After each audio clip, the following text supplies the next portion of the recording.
The necklace was already around Natalie's throat when I came through my parents' front door. For one stupid second, I thought my grandmother was standing in the hallway. The blue stone caught the light exactly the way it had against Grandma Evelyn's skin at Christmas dinners, church funerals, and one disastrous anniversary party where she drank 2 whiskey sours and told my uncle his new mustache made him look unemployed. Then Natalie turned from the mirror. "Well?" she asked. "Too much?" My mother stood behind her with 2 fingers beneath the clasp. It's perfect with her coloring. The open walnut box sat on the dining room table beside a pincushion and 3 glasses of iced tea. The necklace had been inside that box when Mom showed it to me after Grandma died. She'd closed the lid, placed both hands over it, and said, "I'll keep it safe until your wedding." I looked at Natalie. "Why are you wearing that?" Her smile dropped. She glanced at Mom in the mirror before answering. Mom gave it to me. 6 weeks before my wedding, I learned there was apparently a difference between keeping something safe and keeping it for me. Mom's hands fell from the clasp. "Claire, don't start." I hadn't said anything loud enough to qualify as starting. I was still holding the garment bag containing the dress I'd driven 40 minutes to bring Natalie because she'd left it at my apartment after the last fitting. Natalie looked down at herself. She wore black leggings, white socks, and a champagne-colored camisole that made the necklace seem even more formal. Grandma's pearls rested along her collarbones with the small oval sapphire at the center. The stone wasn't valuable enough to insure, according to Mom, but it had survived 62 years of marriages, moves, illnesses, and women putting on lipstick in bad bathroom lighting. "I thought that was for the wedding," I said. "It can still be at the wedding," Mom replied, "on me." The refrigerator kicked on in the kitchen. From the den came the low roar of a football crowd and my father coughing like a man who wanted us to know he was nearby but had no intention of becoming involved. Natalie touched the sapphire. "I didn't know you had an outfit planned around it." "My wedding dress." "Right." She gave a short laugh that didn't sound amused. "Obviously, I know you have a wedding dress. Grandma gave me that necklace to wear with it." Mom sighed and picked up the pincushion. "Your grandmother said a lot of things during those last years. She said it before those last years." "Claire." Mom could fit an entire argument into my name. Depending on the syllable she stressed, I might be selfish, dramatic, ungrateful, or simply creating work for her. Natalie turned toward me. "Look, if this is going to be a whole thing, I can take it off." But she didn't reach for the clasp. I laid the garment bag across the back of a dining chair. "It shouldn't have been put on you." Her face changed. Natalie had always been able to cry without getting red. Even her pain had good lighting. "You don't have to talk about me like I'm contaminating it. That's not what I said. It's what you meant." Mom stepped between us, still holding the pincushion like a tiny weapon. "Enough. Natalie has had a brutal year. I wanted her to have something that reminded her she still belonged to this family." The phrase landed harder than I expected. Not because Natalie didn't belong. Because Mom said it as if belonging were a limited resource, something she'd had to remove from one daughter's box and fasten around the other daughter's neck. I looked at Natalie. "You thought Grandma left it to you? She didn't tell me anything. Mom brought it out 10 minutes ago. And you didn't ask? What was I supposed to do? Conduct an estate hearing in the hallway?" That was Natalie, one sharp line at exactly the right moment. Under different circumstances, I might have laughed. Mom set the pincushion down hard enough that 2 pins jumped free. "The necklace belongs to the family. Your grandmother gave the jewelry to me to distribute as I saw fit. You told me you were holding it for my wedding. I said I would keep it safe. Yes. Until my wedding." I don't remember using those exact words. I do. Well, you remember every word anyone has ever said when it helps your case. Dad increased the television volume by 2 clicks. Natalie closed her eyes. "Can we please just do the fitting?" I stared at her. She opened them again. "What? You're keeping it on?" "You came here to fit my dress. I came here because you left your dress at my place." I know. Thank you. She said thank you the way people say please remain seated until the aircraft has come to a complete stop. Mom reached for the garment bag. I held on without meaning to, and for a second, we each had one end. Let go, Claire. I'm trying to understand what happened. Nothing happened. I gave my daughter a piece of my mother's jewelry. You have 2 daughters. Mom's jaw tightened. There it was, the small flash of anger that always came when I made her say the quiet part aloud. Natalie reached behind her neck. Fine. I'm taking it off. No, Mom said. We both looked at her. Mom's voice softened immediately. Not while everyone's upset. The clasp is delicate. Sit down and I'll do it. Natalie sat at the dining table. Mom moved behind her, but instead of opening the clasp, she began smoothing Natalie's hair away from the pearls. It was such a familiar gesture that I could have predicted every inch of it. When Natalie was upset, Mom touched her. When I was upset, Mom gave me a task. Get us some fresh ice, would you? She said to me. I almost laughed. Seriously? The tea's warm. I don't care about the tea. Of course you don't. That made even Natalie look up. Mom stepped away from her. You came into this house ready for a fight. I came in carrying the dress she forgot. And somehow you'll make sure everyone knows it. I wanted to tell her that dependable people only became irritating when they began keeping score.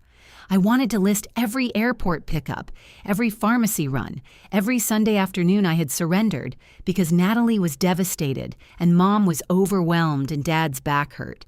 Instead, I heard Grandma's voice telling me not to bring a ledger to people who had already decided the total. I reached for the walnut box. Mom moved faster than I expected and caught my wrist.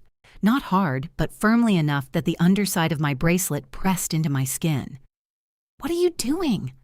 Looking inside. For what? I don't know. That was the truth. Grandma hadn't been a person who hid treasures or wrote secret instructions. She labeled frozen soup with blue painter's tape and kept spare batteries in a butter cookie tin.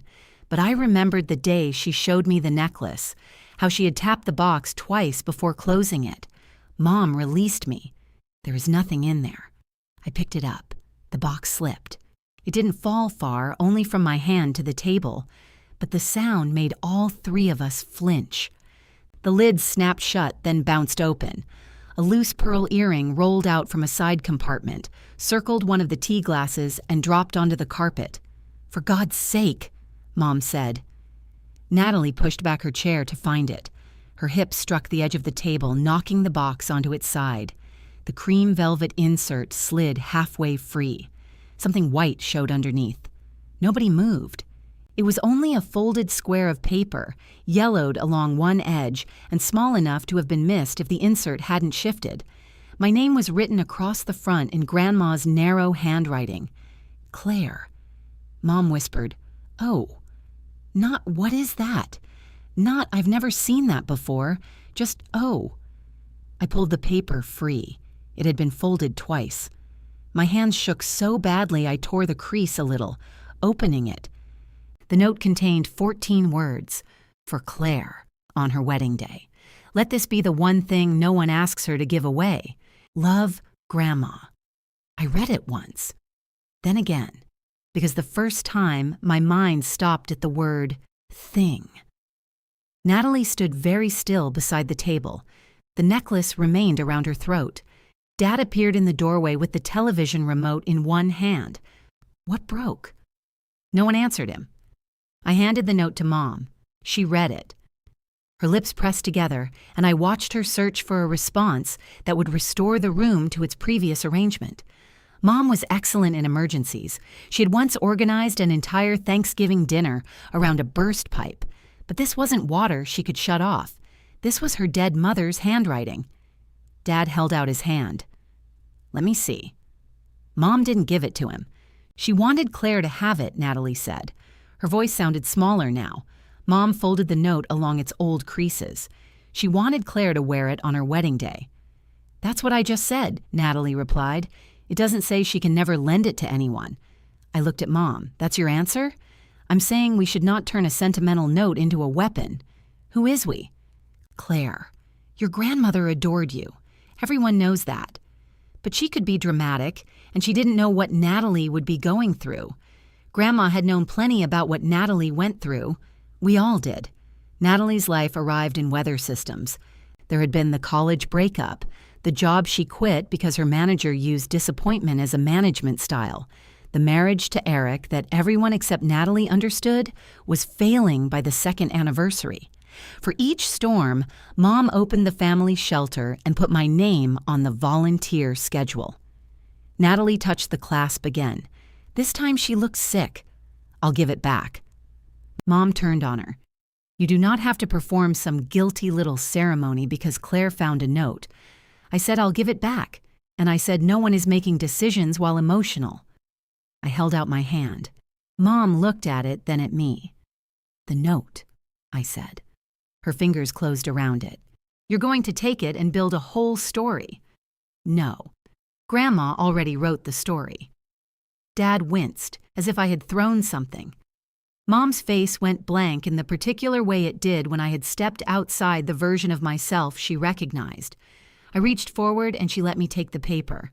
Natalie began working at the clasp. It stuck. Stop pulling, Mom snapped. I'm trying to take it off. You'll break it.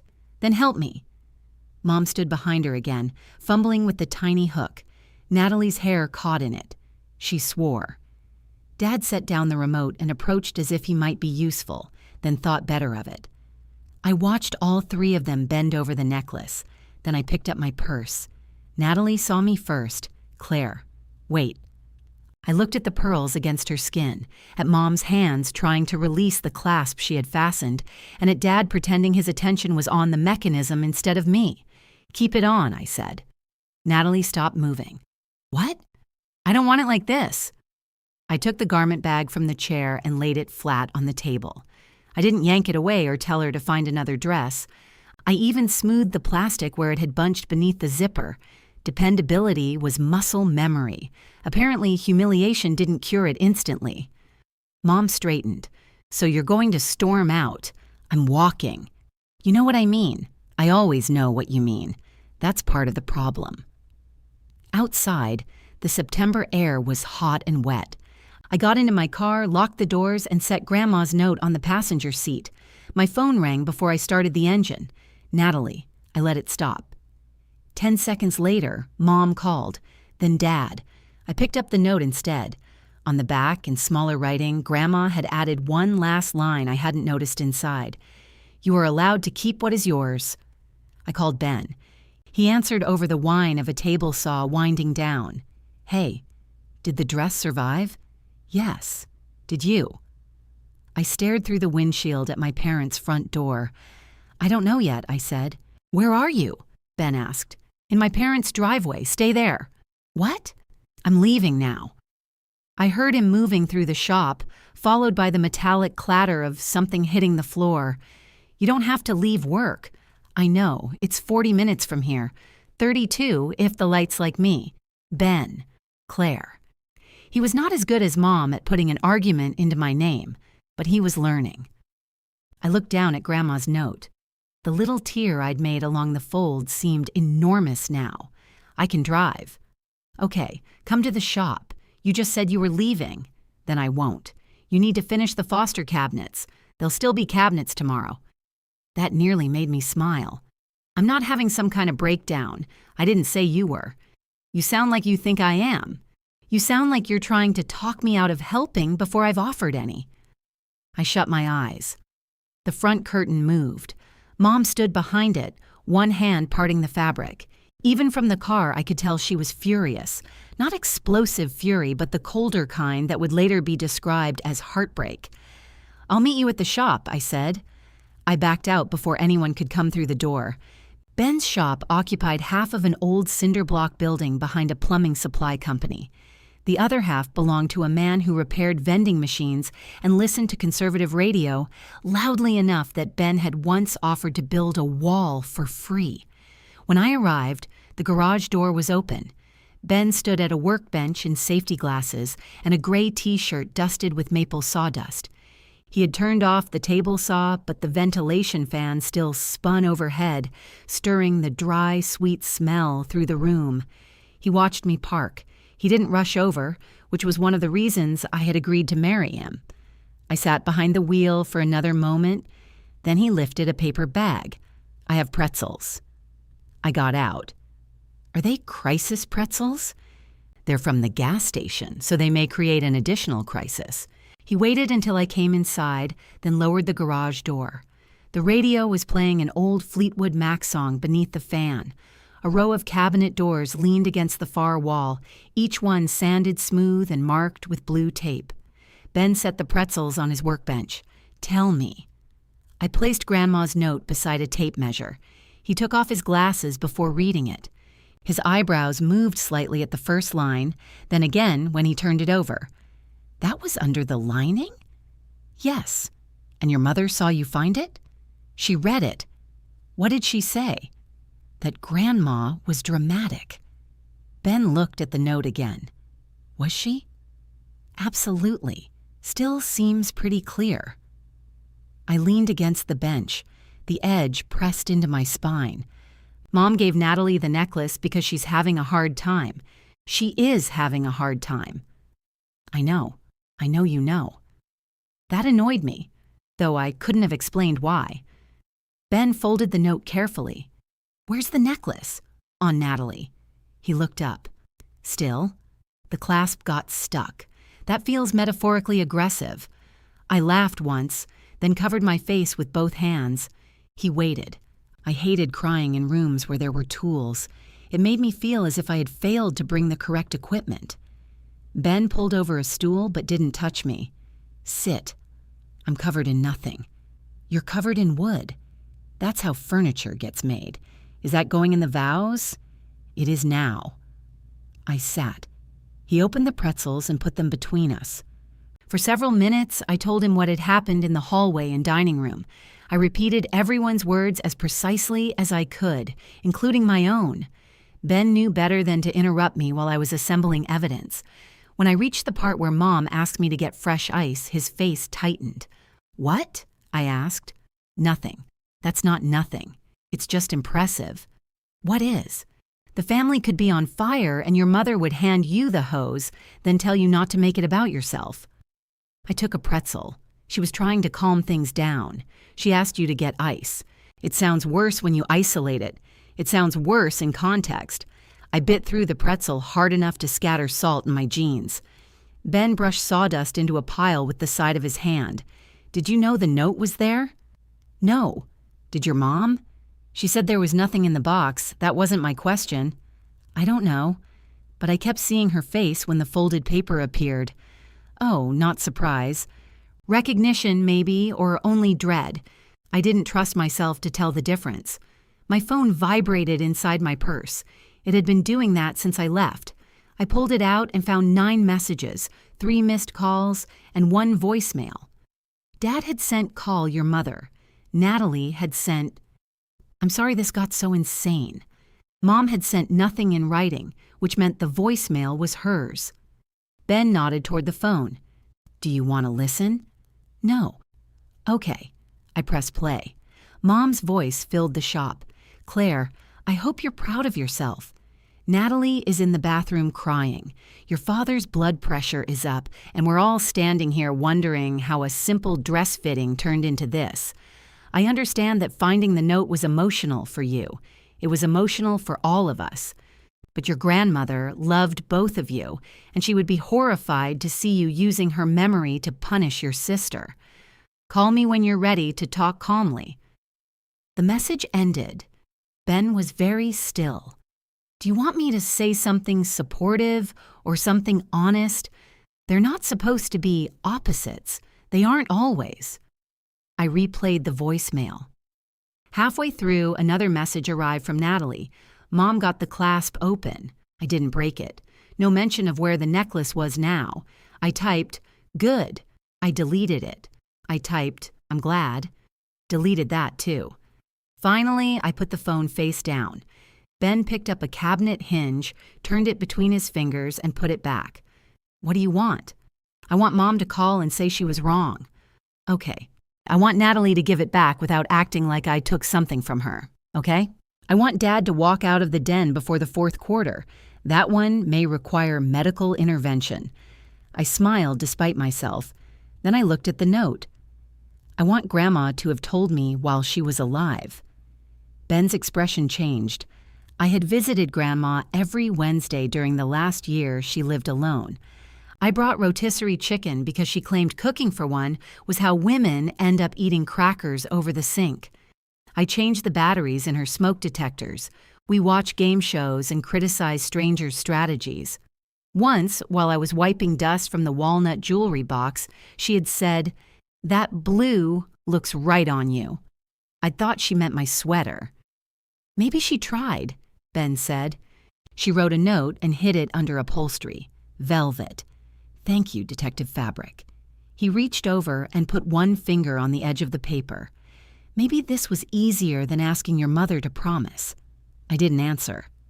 That idea hurt in a new place.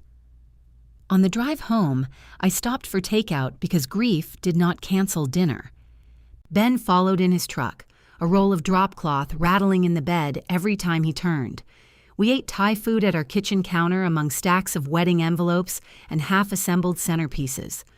Mom had chosen the centerpieces. She said the orchard tables needed height, which was why 12 tall brass stands currently occupied our guest room, like dismembered lamps. The florist's original plan had been low bowls of dahlias and herbs. I had liked those. Mom said low flowers looked casual, in the same tone she used for expired milk. Ben caught me staring down the hallway. What? I hate the centerpieces. I know. No, you don't. I've been defending them for 3 months. You've been explaining them. That's different. I twisted noodles around my fork. Why didn't you say anything? I did. When? In the florist's parking lot. You said your mom was paying for them, so it mattered to her. I remember. You also told me tall centerpieces would photograph well. They will. They'll block everybody's faces, which may improve some photographs. I gave him a look. Your Uncle Larry knows what he did. I ate another bite. How much of this wedding do you hate? Very little. Ben. I don't love the centerpieces. I don't care whether the napkins are sage or eucalyptus, because those are both green. I'm not convinced we need a signature drink called the Alvarez Ever After. That was Natalie's idea. I had guessed. She said cocktail names increase guest engagement. We're getting married, not launching an app. I put down my fork. The orchard had been my idea. The rest had grown around it, one reasonable adjustment at a time. An extra table of Mom's friends, upgraded chairs because the basic ones looked like a conference. Natalie is maid of honor because she needed something positive after the divorce. A champagne wall because Diane's cousin had one at her daughter's wedding, and apparently people still spoke of it. My parents had offered $18,000. Mom called it their gift. Every time I objected to a decision, she reminded me that gifts should be received graciously. We can't afford the wedding without their money, I said. Ben took a sip of water. Not this version. The deposits are paid. Some are refundable. The catering minimum isn't. We can cover the catering. If we empty most of our savings, then we don't do that. I pushed my carton away. That was a short financial planning session. You asked what we can't do. We can't have their exact wedding without their money. We can have ours. With 6 weeks to redo everything? Not everything. My mother will lose her mind. There it is. What? The first cost you calculated. I stood and carried my carton to the sink, even though I wasn't finished. She'll say I'm retaliating. Are you? I don't know. That's fair. Is it? Because I feel like I'm about to blow up my entire family over a necklace worth maybe $800. Ben came up beside me. Then take the necklace out of the sentence. I turned on the faucet. He continued, Your mother gave away something she promised you. She found out your grandmother had specifically asked her not to give it away. Then she called you cruel for being hurt. The water ran over my fingers. I don't think the necklace is the question, he said. What is? How much of your own wedding are you willing to give away so your mother doesn't accuse you of giving away the family? My phone rang again. Dad this time. I watched his name pulse across the screen until it stopped. A minute later, he texted, "Your mother is very upset. Please call before this gets worse." I dried my hands and opened the spreadsheet where I had tracked every wedding payment. The first column was full of things I had wanted. The second was full of things I had agreed to. Until that moment, I had treated them as the same list. Ben leaned against the counter. "You don't have to decide tonight. I'm not deciding." I clicked on the florist tab and found the cancellation terms. "What are you doing?" For the first time in my life, I said, "I'm checking what saying no actually costs." The answer, according to the florist's contract, was a 25% cancellation fee and the possible permanent disapproval of a woman named Janine, who used 7 exclamation points in her emails. Ben pulled a chair beside mine. "If we cancel the brass stands but keep the flowers, we lose $600, I said. "Okay, that's not okay. It's also not $18,000. We'd still need centerpieces, plants. For a wedding? People like plants. You build cabinets. Stay in your lane. My lane contains many beautiful wooden bowls." I looked at him. Fine. No bowls. We worked through the spreadsheet until the Thai food went cold. The champagne wall could disappear without penalty because Mom's preferred rental company had not sent a contract. The upgraded chairs could be changed back to the standard package until 30 days before the ceremony.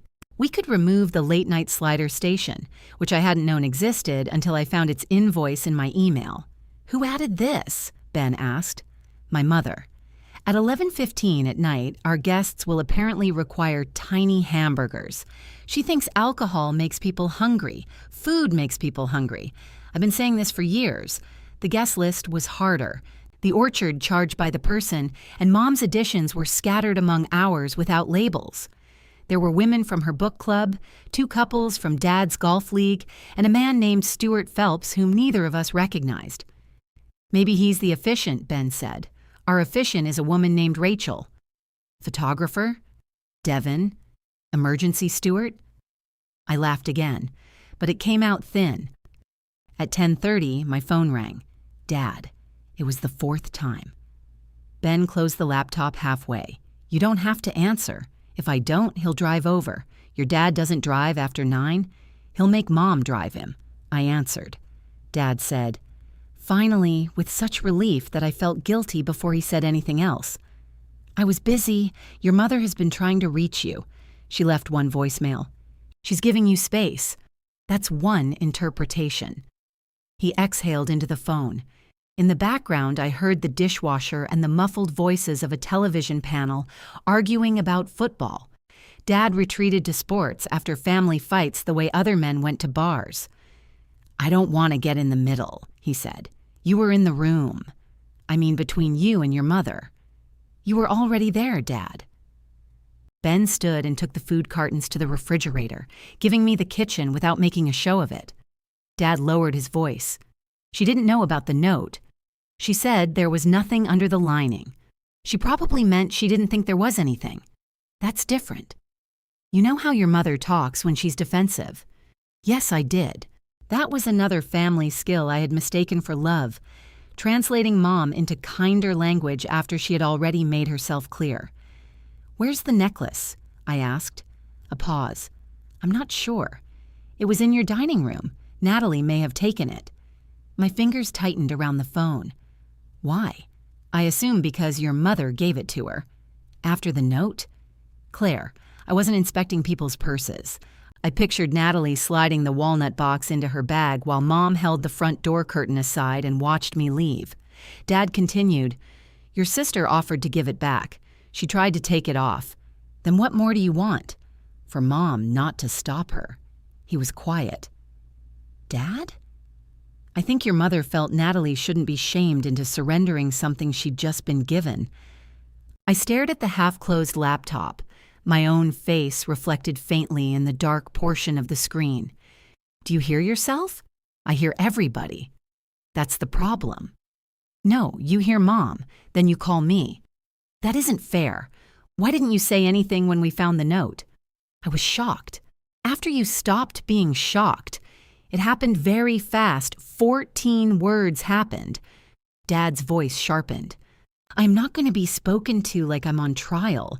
I almost apologized. The word rose automatically, ready to clear the tension I had created by naming it. Instead, I said, "Okay." He had no place to put that. After a moment, he cleared his throat. "Your mother wants everyone to come over Sunday. We can have lunch and discuss this like adults. What's being discussed? The necklace? The wedding? Whatever else this has become. Is Natalie bringing the necklace? I don't know. Then I'm not coming." That sounds like an ultimatum. It's information. You're willing to skip a family lunch over jewelry? There it was again, the shrinking. A promise became jewelry. A pattern became a misunderstanding. My refusal became the event everyone had to survive. "I have to go," I said. "Claire, don't do this." "Do what?" "Make a permanent decision because your feelings are hurt." I looked at Grandma's note beside the laptop. Mom made the decision. I ended the call before he could ask which one. Ben came back carrying 2 glasses of water. "How's his blood pressure?" "Apparently dependent on my obedience." He set a glass beside me. "Sunday lunch? How did you know? Your family believes carbohydrates create jurisdiction." I opened the laptop fully. Our wedding budget glowed on the screen. Neat columns and colors I had chosen when planning still felt romantic. Mom's $18,000 had arrived in one transfer 2 months earlier. I had thanked her with flowers, which she said were unnecessary and then displayed until they died. We had spent $12,400 from the gift. The remaining amount sat in our wedding account. "We can return $5,600 now," I said. Ben sat again. "And the rest? If we cancel the extras, refunds cover almost $7,000. We replace the rest from savings. That still takes most of what we put aside for the bathroom. I can live with the yellow tile another year. That tile is older than both of us combined. It's vintage. It has ducks. They're cheerful." He rubbed both hands over his face. Sawdust remained in the lines beside his nose. "I'm not saying no. You look like no. I look like a man considering another year of being watched by ceramic ducks while he showers. We don't have to return it." He dropped his hands. "Do you want to? I don't want them paying for decisions I hate and then calling those decisions love." That wasn't the question. Yes. I swallowed. I want to return it. Then we return it. The next morning, I woke before the alarm and found a message from Natalie sent at 1:07. I took the necklace home. "I know you're mad. I didn't steal it, and I'm not trying to hurt you. Mom gave it to me because this year has been hell, and for once I wanted to accept something without feeling like I had to apologize. We can talk when you're ready to actually hear me." I read it twice. Ben was asleep on his stomach, one arm under the pillow. I took the phone into the bathroom and sat on the closed toilet lid beneath the judgment of 3 yellow ducks. I typed, "Grandma gave it to me." Natalie answered almost immediately. "Grandma gave Mom all her jewelry. There was a note with my name on it." "I know, I was there." "Then why did you take it home?" The typing dots appeared, vanished, and returned. "Because Mom asked me to. Because I'm tired of everything in this family becoming proof that you're good and I'm a disaster. Because I knew if I left it, there everyone would act like you won." I stared at that last sentence. This wasn't how Natalie usually spoke. She wrapped hard feelings in jokes or cried until someone else translated. The bluntness was almost a relief. "You think this is about winning? I think it stopped being about a necklace the second you found the note. On that, at least, we agreed." I set the phone on the sink without replying. At work, I made it until 11 before Marisol came into my office carrying 2 coffees and shut the door with her heel. We worked for the same medical supply company, though she managed contracts and I coordinated regional accounts. She had been my friend for 12 years and had never once entered my office carrying coffee unless she already knew something. "Your mother called me," she said. I closed my eyes. Why does she have your number? Bridal shower group text. A technological crime for which I accept partial responsibility. What did she say? She wanted to know if you'd seemed stressed lately. I leaned back in my chair. Marisol handed me the larger coffee. I said, you're planning a wedding while doing the emotional labor of 6 people. So yes. You said that to my mother? I used a warmer tone. I'm sure. She told me there was a misunderstanding involving your grandmother's necklace. Of course she did. She also said you might cancel parts of the wedding without thinking clearly. I looked at her over the lid of the coffee. Marisol took the visitor's chair. Are you? I'm thinking extremely clearly. I have a spreadsheet. That is not the same thing, and you know it. I told her everything. Unlike Ben, she interrupted constantly. Wait, Diane physically stopped Natalie from taking it off? She said the clasp was delicate. That necklace survived Evelyn dancing on a patio table at her 70th birthday. She was not on the table. One foot was on the table. The other was making plans. When I showed her the note, Marisol stopped joking. She traced the air above Grandma's handwriting without touching it. She knew, she said. Mom says she didn't. I mean Evelyn. She knew they asked you to give things away. I folded the note. Marisol watched me. What are you going to do? Return my parents' money. All of it? Yes. Can you? If we cut enough. And Natalie? I don't know. She's your maid of honor. I'm aware. Is she still? My coffee tasted suddenly bitter. I had focused on flowers, chairs, and late-night hamburgers because they could be priced. Natalie stood at the center of the wedding in a dress I had carried to her, wearing a necklace she knew Grandma meant for me. I don't know, I repeated. Marisol leaned forward. Do not ask me to replace her today. I wasn't going to. You looked at me. I look at people. You assign them tasks. That was irritating enough to be true. She softened. Make decisions because you want them, Claire. Not because you finally found a reason nobody can argue with. They're arguing anyway. They always will. After work, I called the orchard. The coordinator, Kendra, spent 20 minutes removing upgrades from our package without asking why. Standard chairs, no champagne wall, no slider station, low bowls instead of brass stands. When she emailed the revised total, the number at the bottom was smaller by almost $9,000. I forwarded it to Ben. Then I transferred $5,600 back to my parents' account and scheduled the rest for the day the refunds cleared. In the memo line, I typed wedding gift return. I changed it to thank you. Then I deleted both and left the line blank. Mom called 37 seconds after the transfer went through. I watched the phone ring on my desk. This time, I answered. What did you just do? She asked. I looked at the revised wedding contract. I gave back the part that was still mine to give. You sent back the money, Mom said. Some of it. What does that mean? It means I returned what was left in the account. The rest will come back after the vendor refunds clear. There was a long, controlled silence. Is Ben there? No. Does he know you're doing this? Yes. And he thinks it's acceptable to insult your parents. He thinks we should have the wedding we can afford. We gave you that money freely. You remind me you're paying every time I disagree with you. I remind you because you have no idea what these things cost. I have a spreadsheet. Oh, well, as long as you have a spreadsheet. I looked through the office window. Most of the parking lot had emptied. A man from shipping crossed toward his car carrying an umbrella, although it wasn't raining, which seemed like the level of preparedness I should have brought to my own life. Mom said, "You're punishing us." I changed the chairs. What? And canceled the champagne wall and the late-night food. We're keeping the florist, but not the brass stands. You called the vendors behind my back? They're my vendors. I found Janine. You found her on Google. I spent hours talking through the design with her. I know, she billed us for the consultation. Mom made a sound like I had slapped her. I closed my eyes. That came out mean. Yes, it did.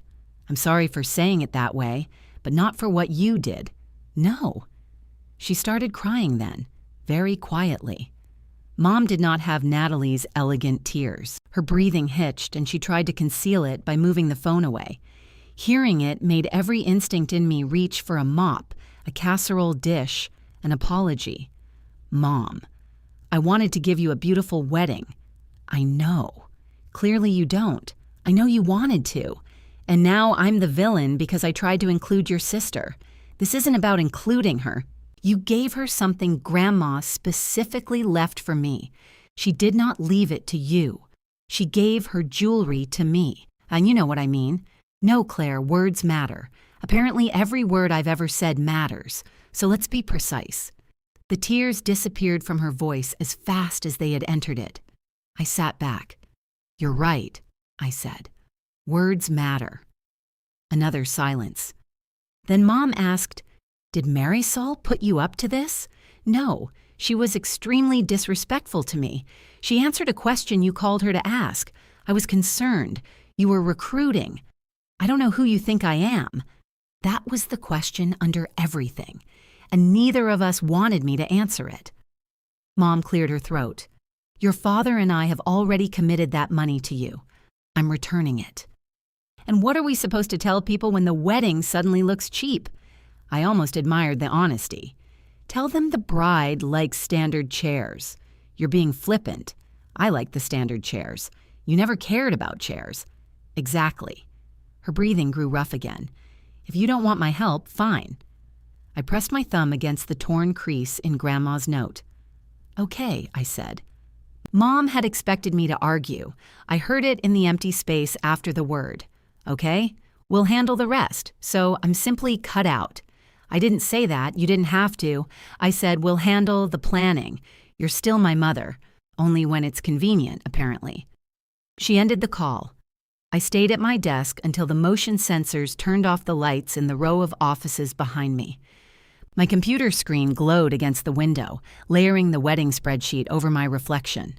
When I got home, the 12 brass centerpiece stands were lined up on our front porch. A note was taped to the nearest one. Since my help is no longer welcome, Mom's handwriting was rounder than Grandma's, decorative, even when furious. Ben opened the front door and looked past me. Did they reproduce?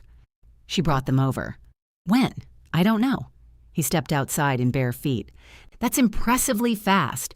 She has a garage door code. We're changing that. No, Claire. She's had it for 4 years, which is not a reason to let her stage a brass uprising on our porch. I removed the note. She's upset. She drove across town with 12 metal stands while upset. That's a person who can survive changing a 4-digit code. We carried them into the garage. They clanged together with every step, an alarm system for boundaries. Mom had also left the wedding binder on top of the recycling bin. Inside were fabric swatches, contracts, seating drafts, and a handwritten list titled, Claire Needs to Decide. Most of the items had already been decided by somebody else. Ben opened the binder to a page of cocktail names. Love on the Rocks? He read. That can't be real. It's underlined. Put it down.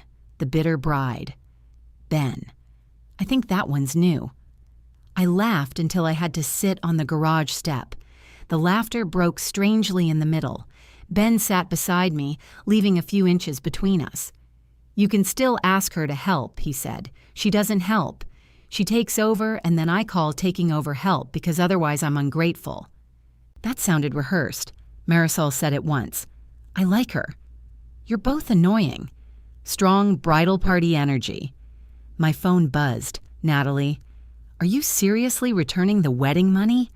I wrote, yes. 3 dots appeared immediately. So now Mom is sobbing and talking about canceling her dress. Dad says his stomach hurts. Sunday should be fun. I typed, you don't have to go Sunday. Some of us don't get to disappear when things get uncomfortable. That was unfair enough that I called her. She answered with, I can't believe you did this. Return the money? Blew up the wedding. The wedding is still happening, you know what I mean. I almost told her I always knew what everyone meant. Instead, I looked at the brass stands occupying our garage. Mom told me I didn't understand what things cost. Now I do. This isn't about chairs. No, it's about not letting her pay for the right to overrule me. You were perfectly happy to let her pay until yesterday. That one landed because it was true. I wasn't happy, I said. I was cooperating. Same difference in this family.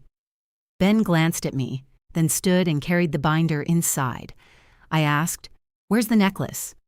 Natalie's voice cooled. "Safe." "Where?" "In my dresser." "In the box?" "Yes, Claire." "In the box, wrapped in acid-free tissue under armed guard." I was asking. "You were checking whether I'd pawned it. I don't think you'd pawn it. You think I'll take anything if Mom tells me I deserve it." I picked at the edge of Mom's note. Natalie went on, quieter. "Do you have any idea what this year has been like?" "Yes." "No, you have an inventory. Divorce attorney, apartment, panic attacks, broken car. You know the things you helped fix. That isn't the same as knowing. You're right." She went silent. I hadn't agreed sarcastically, and that seemed to confuse her. "I don't know what it feels like," I continued. "I know you lost a marriage you thought would last. I know moving back into an apartment at 31 made you feel like you failed. Mom told you that. You told me, in my kitchen, at 2 a.m. Oh, I know it hurt. That doesn't make the necklace yours." Her breathing changed. "Are you still coming Sunday?" she asked. "No, of course. I already told Dad, so I get to sit through lunch while they talk about you. You can leave." "You always say things like that as if leaving is easy." I looked toward the house. Ben stood at the sink washing our coffee mugs, his shoulders visible through the kitchen window. "Sometimes it isn't," I said. "It's still possible." Natalie ended the call without saying goodbye. "Sunday morning," Dad texted at 9. "Can you pick up the chicken order at Miller's on your way? Noon." I wrote, "I'm not coming today. You'll need to ask someone else." He responded with a thumbs up, which was how Dad expressed anger while preserving plausible deniability. Ben and I drove to the orchard. Kendra met us outside the reception barn wearing rubber boots and carrying 2 clipboards. Rows of apple trees stretched behind her, green fruit hidden under the leaves. Without the wedding decorations, the place smelled like wet grass and old wood. "I have your revised package," she said. "You two just saved me from assembling a champagne wall, so I'm personally delighted." "See," Ben told me, "our marriage is already helping people." Inside the barn, Kendra showed us the standard chairs. They were plain oak with woven seats. "I like them," I said. "You've said that about every chair we own," Ben replied. "Do you want me to hate our chairs?" "I want this preference entered into the official record." Kendra led us to a long table, set with a sample bowl of dahlias, rosemary, and dark red leaves. The arrangement sat low enough that I could see Ben across it. It looked like us, or at least like people I wanted us to be, warm, unfussy, able to see each other. Kendra ran through the day of worksheet. When she reached the wedding party, she tapped her pen beside Maid of Honor, Natalie Mercer. "Still correct?" I opened my mouth. The easiest answer was yes. It would preserve Sunday lunch, Mom's dress, Dad's stomach, and Natalie's belief that I did not disappear when things became uncomfortable. Ben studied the rafters and left the answer to me. "Can I update that tomorrow?" I asked. "Anytime this week." On the drive home, we passed Miller's Market. Dad's SUV was crooked across 2 parking spaces. Through the window, I saw him at the deli counter holding his phone, while a woman pointed toward the prepared foods. My chest tightened. "Turn around," I said. Ben slowed. "Do you want to?" Dad looked small under the fluorescent lights, confused by a task I had done so often he did not know the order was filed under Mom's name. I watched him take a ticket from the red dispenser. "No," I said. Ben kept driving. That evening, Natalie posted a photograph in our family group chat. Sunday lunch arranged on Mom's dining table. The chicken was still in its plastic containers. The rolls were in the bag.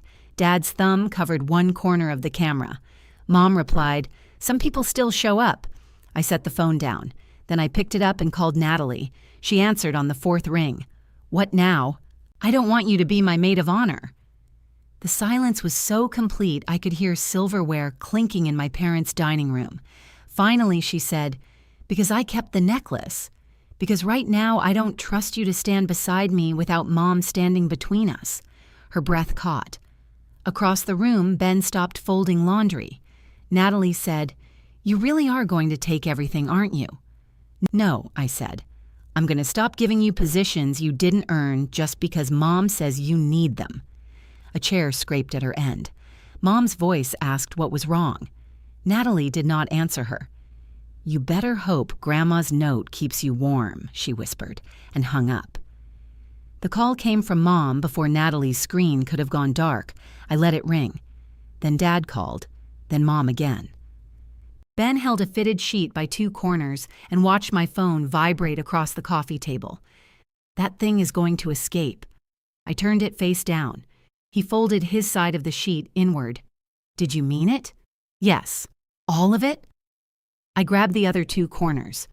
"What's that supposed to mean?" "Nothing hidden." "Did you mean all the words you said?" I pulled too hard and the elastic snapped his knuckles. "Ow." "Sorry." "You don't sound sorry." "I'm not sorry she's not my maid of honor." That wasn't the part I asked about. We stood with the white sheet stretched between us like a surrender flag neither of us wanted. I heard myself again. "Positions you didn't earn." It sounded like Mom. Not her exact words, but her favorite structure. Take one ugly truth, sharpen it, and use it to make the other person too hurt to argue about anything else. I shouldn't have said that. No, she didn't earn it. Probably not. That doesn't help. I'm not trying to help you win a fight that ended 30 seconds ago. I dropped my corners. The sheet sagged to the floor. Ben lowered his hands. "You can make the right decision badly, I know. You can also make a bad decision politely. I know, I'm running out of wisdom. Thank God." My phone lit again. A message from Dad appeared. That was needlessly cruel. I almost wrote, "Which part?" Instead, I called Natalie back. She declined the call. I tried once more, then sent, "I'm sorry for the way I said it. I'm not changing the decision, but I wanted to hurt you, and I did." That was wrong. The message showed as delivered. No answer came. Mom's voicemail arrived a minute later. "I don't know what has gotten into you, but you will not use your wedding to punish your sister for accepting a gift. Call Natalie back and fix this tonight. If you think your father and I can stand smiling in photographs after you humiliate her, then you don't know us at all." Ben had started folding the sheet alone. I sat on the couch. She says I don't know them. "Do you?" "I know exactly which pie Dad wants on Thanksgiving, how Mom takes her coffee, where they keep the spare furnace filters, and the password to their cable account. That wasn't what I meant. It's what I know." He placed the folded sheet in the basket. It was shaped like a failed parachute. "You know what they need," he said. "That's not always the same as knowing them." I leaned my head back and looked at the ceiling. What if they don't come? To the wedding? I nodded. Ben sat beside me. "Do you want me to tell you they will?" "Yes. I think your dad will." "My mom?" "I don't know." The honest answer felt worse than a comforting lie, which was probably why my family preferred the lies. By the time I reached the office the next morning, Mom had canceled the bridal shower. She did it in the group message Marisol had mentioned, using a single paragraph that began, "Due to unforeseen family circumstances," and ended, "Please respect our privacy," during this painful time. One of Dad's golf friends' wives responded with praying hands. My cousin Denise sent a broken heart emoji. A woman named Patrice, whom I had met twice, wrote, "Family comes first." I took a screenshot and sent it to Ben. He replied, "Patrice has spoken." Marisol appeared in my doorway 10 minutes later. "I have a folding table and access to a wholesale club. I don't need another shower. You didn't need the first one. Diane did. You were just the theme." "I'm serious, so am I. We can have 12 people at my condo. I'll put cheese on a board and everyone can admire your towels. I already own towels. Then you are dangerously close to being ready for marriage." She came inside and closed the door. "What happened with Natalie?" I told her. Marisol lowered herself into the visitor's chair. "Wow," I apologized. "For firing her or stabbing her on the way out? Only the stabbing." "Good distinction." She hasn't answered. She may not. I turned a pen between my fingers. Kendra needs a maid of honor name by Friday. No, I didn't ask. You looked at me in full sentences. I put down the pen. I'm not asking you today. Good. But I've been thinking about what you said. I say many brilliant things. Be specific. You said not to ask you to replace Natalie. Marisol's expression softened, though her voice did not. Correct. You wouldn't. I might. That's why I told you not to ask while you were furious. I'm less furious. You canceled furniture yesterday. I restored furniture. She smiled. I looked toward the open office door, then back at her. When Ben and I got engaged, you were the first person I wanted to call. I know, I was there. You answered from a dental chair. My hygienist still wants an invitation. You helped me choose the orchard. You found my dress after Mom and Natalie spent 3 hours putting me in things, with sleeves I couldn't raise my arms in. The bridal industry fears shoulders. You're the person I call when I need someone to tell me the truth without making me pay for it afterward. Marisol stopped smiling. I should have asked you in the first place, I said. I didn't because Mom said Natalie needed it, and I thought giving it to her would make everyone happy enough to let me enjoy the rest. Did it? No. She leaned back. Ask me again when this isn't happening in an office. That's strangely formal. I want lunch. You want me to buy lunch? I'm potentially performing a major ceremonial service. You'll hold flowers. I'll also have to keep your mother away from the microphone. That's fair. At noon, I received an email from the florist confirming the revised order. Janine had included only one exclamation point, which felt ominous. 20 minutes later, she called. I just wanted to make sure we're all aligned, she said. Your mother phoned this morning and said the cancellations were made during a family disagreement. I gripped the receiver. They were made by me. I understand. She was concerned you might regret changing the visual direction. I won't. She also asked whether she could personally pay to restore the original centerpieces. No. Janine paused. That's what I thought, but I wanted to hear it directly. Thank you. Should I continue copying Diane on correspondence? No. Please copy Ben. Done. The conversation lasted less than 3 minutes. Afterward, I sat at my desk feeling as if I had run uphill. It wasn't the florist. It was the knowledge that Mom had awakened, seen the canceled shower and returned money, and still found enough energy to fight for tall centerpieces. I called her. She answered immediately. Are you ready to apologize? I'm calling about Janine. Oh, for heaven's sake, don't contact the vendors. I was trying to protect you from making an expensive mistake. The mistake would be buying centerpieces I don't want. You liked them. I said they were pretty. You said they were elegant. They are elegant. I still don't want them. This is how impossible you've become. You say one thing, then punish me for believing you. I'm not punishing you. You removed your sister from the wedding party. That was between Natalie and me. Nothing between my daughters is separate from me. She said it so naturally that I almost missed it.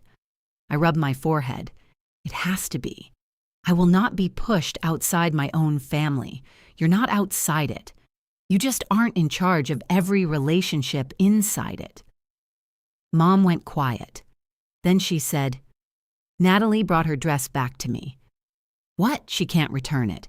The alterations are finished. I'll reimburse her. She doesn't want your money. What does she want? She wants her sister. It was a good line.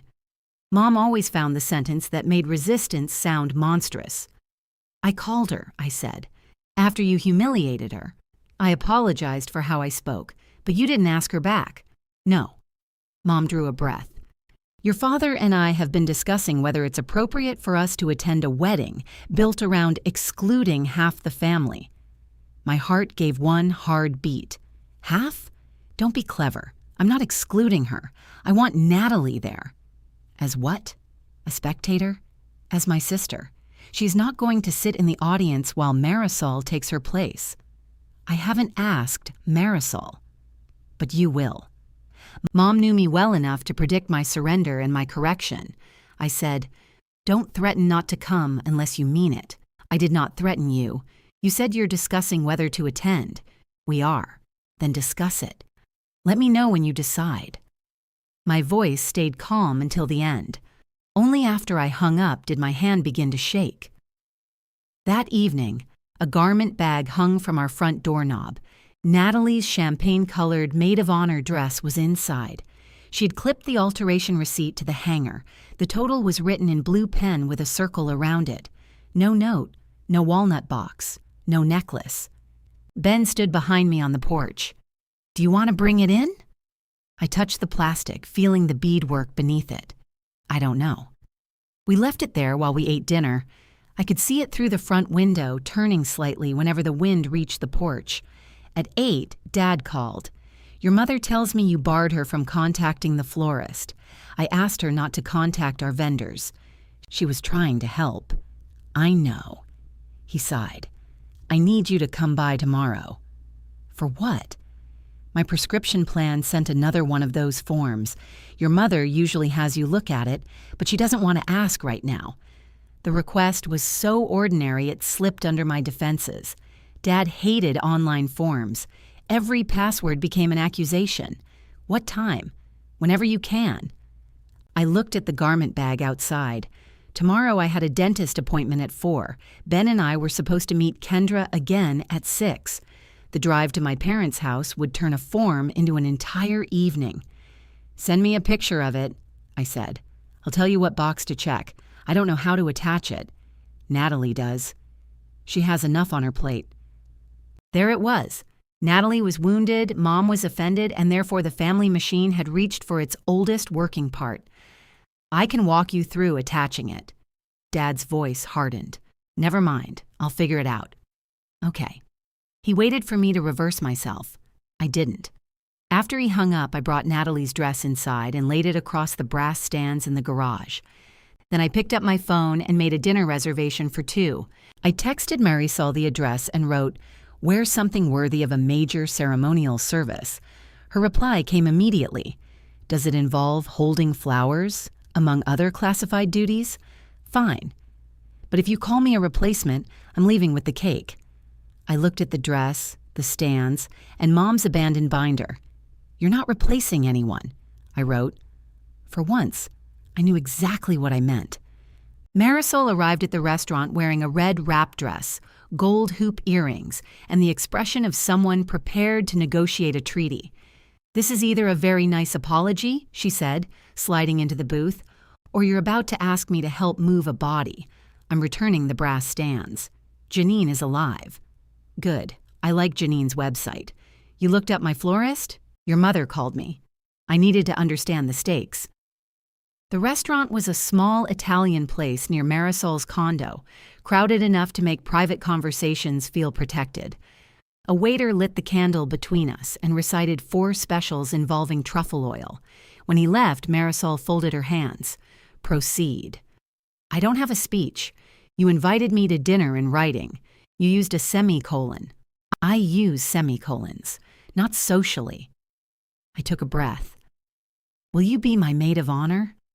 She studied me across the candle. I should have asked you from the beginning, I said, not because Natalie is terrible. She isn't. And not because you rescued me from anything. I want you standing with me because you've been standing with me for 12 years, mostly at bars, sometimes in parking lots. There was a memorable laundromat. You stayed for 2 hours after my dryer caught fire. You had all your underwear in there. It was a high-stakes event. I smiled. You're my person. Marisol looked down at the menu, though I knew she wasn't reading it. I have conditions, she said. Of course. No matching robes with words on the back. Agreed. I'm not organizing games about how well you know Ben. Thank you. If Diane starts a fight at the wedding, I'm removing you from the room, not joining the fight. That seems reasonable. And Natalie stays invited. I sat back. You think I'd uninvite her? I think hurt people discover creative new boundaries. I want her there. Even if she wears the necklace? The question entered the space between us and sat down. I don't know, I said. That's an answer you need before the wedding. I know. Marisol reached across the table. Then yes. I squeezed her hand. She added, "But if you make me wear champagne, I'm withdrawing. You look good in champagne. Everybody looks like furniture in champagne." Our waiter returned while we were still holding hands and assumed we had become engaged. Marisol accepted his congratulations and asked whether free dessert was included.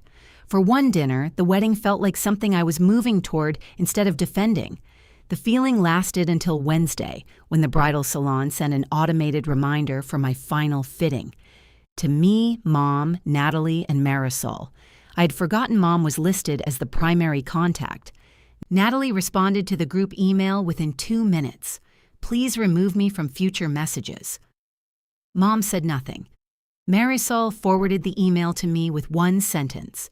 "I have scissors and emotionally neutral shapewear." At the salon Friday afternoon, she was waiting with a garment bag of her own. It contained a dark green dress she had found on her lunch break. "I thought you hated trying on dresses," I said. "I hate trying on bad dresses." She held it against herself. The cut was simple, with a square neckline and sleeves that reached her elbows. "It's not champagne," she said. "It's perfect." "I know. I bought it." The salon owner, Tessa, came from the back carrying my wedding dress over both arms. She was a compact woman with silver braids and a tape measure around her neck. "Your mother parking?" she asked. "No." Tessa glanced at the front windows, then at Marisol. "Change of personnel," Marisol said. Tessa nodded with the grave professionalism of someone who had seen bridal parties collapse over sleeve length. Green works better anyway. I went into the fitting room. The dress was ivory crepe, fitted through the waist with a soft skirt and a low back.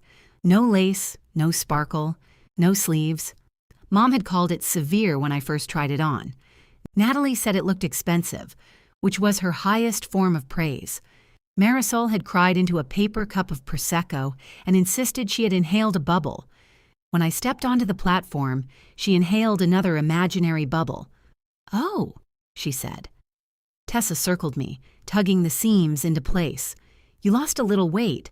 I've canceled several appetizers. Stress is not an alteration plan." The front bell chimed.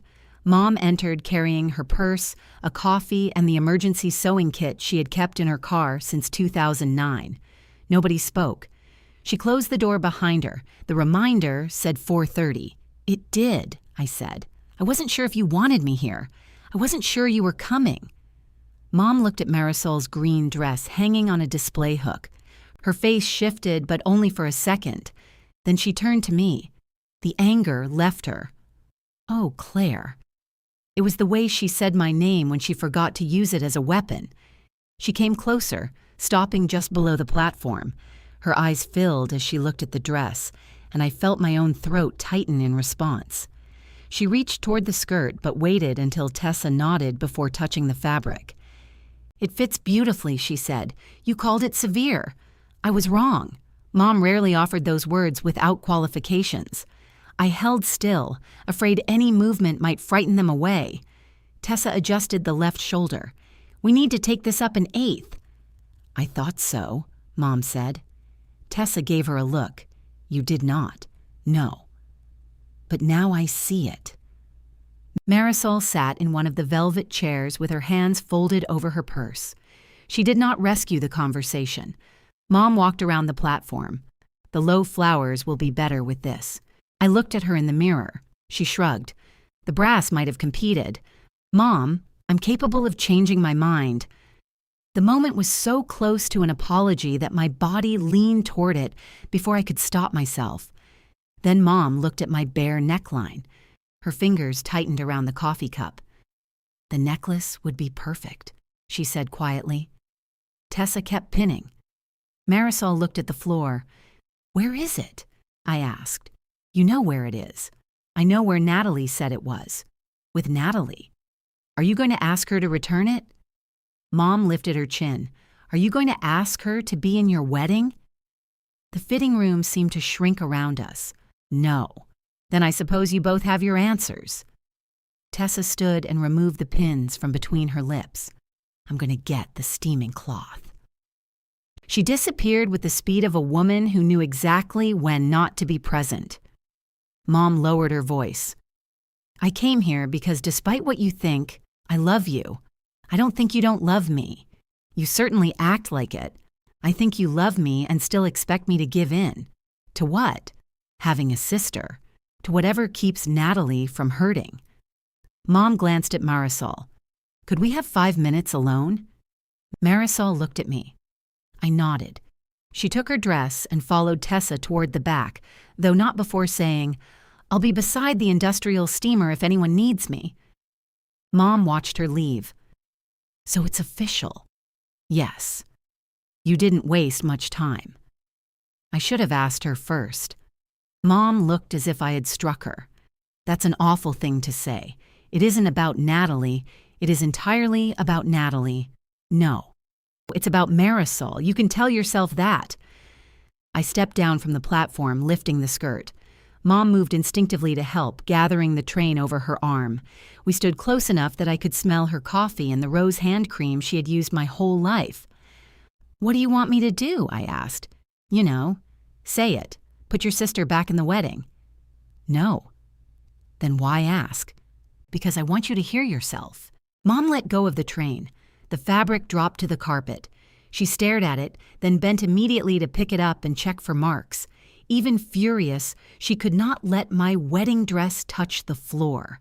That contradiction hurt more than if she had stepped on it. I don't understand this version of you, she said. I don't think this is a new version. It is to me. That might be because the old version was useful. Mom's face hardened. There. That's what you've decided, isn't it? That every meal, every holiday, every gift was some calculated way to use you. No. You've turned your whole childhood into evidence. I'm talking about now. You're talking about everything. The necklace is just the permission slip. I looked at her. She'd named something true, though not in the way she intended. The note had given me permission. That did not mean the destination was wrong. Mom draped the train over the fitting platform. Your father spent 45 minutes trying to upload that prescription form. He could have sent me a picture. He didn't know how. I offered to walk him through it. He needed you to come over. He wanted me to come over. Is there a difference? Yes. She shook her head. He missed a section. Now it has to be resubmitted. That's frustrating. Frustrating? Her voice rose. You used to care. I still care. I'm not the only person who can help him. You know how he gets with forms, and you know how I get when I'm asked to drop everything. Since when? The question was sincere. Mom truly did not know. I had trained her not to. Tessa reappeared at the edge of the room, holding a square of white cloth. Can we finish the hem? Mom picked up her purse. Are you leaving? I asked. I think it's clear I'm not needed. I didn't say that, no. You've become very careful about what you say. She walked to the door. Mom. She stopped but did not turn. Are you coming to the wedding? Her shoulders lifted with a breath. I bought a dress. Then she left. Tessa waited until the bell stopped moving. I charge extra for family therapy, she said. Marisol emerged from the back. Put it on my ceremonial account. I stood on the platform while Tessa finished the hem. The place where the necklace should have rested felt exposed, as if everyone could see a pale outline around my throat. Afterward, Mom's coffee sat forgotten beside the velvet chair. It was still warm. I carried it to the parking lot, but her car was gone. On the way home, Dad texted me a photograph of the prescription form. It was sideways and cut off at both ends. Found camera. Where does this go? I called him and spent 11 minutes explaining how to retake it, where to sign, and which envelope to use. Your mother said you wouldn't help, he muttered. I said I wouldn't drive over. Same result. No, Dad, the form is done. He grunted. I suppose. Before hanging up, he said, She came home crying. I didn't ask her to leave. You didn't ask her to stay either. That wasn't true, but I was too tired to translate the afternoon for him. At home, Ben reheated soup while I changed out of the clothes I had worn to the fitting. Grandma's note was still in the inner pocket of my purse. I unfolded it at the kitchen counter, smoothing the torn crease with my thumb. My phone buzzed. Natalie had finally answered my apology. Coffee tomorrow. 10. Bring my dress. A second message followed. I'll bring the necklace. We need to settle this. I typed, okay, then deleted it because it looked cold. I wrote, I'll be there. Natalie reacted with a thumbs up, which was worse. Ben set a bowl of soup in front of me and read my face. She's bringing it back? She says she is. Do you want her to? Yes. That sounded confident. I want the necklace. I don't want whatever is going to come with it. Maybe nothing will. I stared at him. Sorry, he said. Temporary optimism. It won't happen again. The dress hung in our hall closet overnight. I put it there because leaving it in the garage felt petty, but the beadwork caught on one of my coats, and every time I passed, I heard the plastic rustle. At 9:30 the next morning, I laid the garment bag across the back seat of my car. Grandma's note stayed in my purse. I considered bringing the walnut jewelry box from memory, which was not a real action but occupied several minutes anyway. Natalie chose a coffee shop halfway between our apartments. She was already seated when I arrived, wearing jeans, a gray sweater, and the large dark glasses she used when she didn't want anyone to know she'd been crying. The walnut box sat beside her coffee. I carried the garment bag inside. Hi, I said. Hi? She looked at the dress. I looked at the box. Neither of us reached for anything. I ordered coffee, mostly so I would have somewhere else to stand. When I returned, Natalie had moved the jewelry box to the center of the table. You can check it, she said. I don't need to. You asked whether I pawned it. I specifically said I didn't think you'd pawn it. You asked if it was in the box. Because it's old. I know how old it is. The woman at the next table looked up from her laptop. Natalie lowered her voice. I wore it for 20 minutes. I know. No, you keep talking like I've been sleeping in it. I haven't said anything about what you've done with it. You don't have to. You get quiet in a very specific way. I sat across from her. Okay, stop saying okay like that. What way would you prefer? She removed her glasses. Her eyes were swollen, but her mascara was perfect. I don't want to fight. You brought terms. Her mouth opened, then closed. I nodded toward the box. You said we need to settle this. We do. Then tell me what settled looks like. Natalie wrapped both hands around her cup. The sleeve had slipped down and coffee stained the cardboard in a dark crescent. I give you the necklace. You stop using the wedding to punish me. You mean I make you maid of honor again? I mean, we go back to the plan. That's what I said.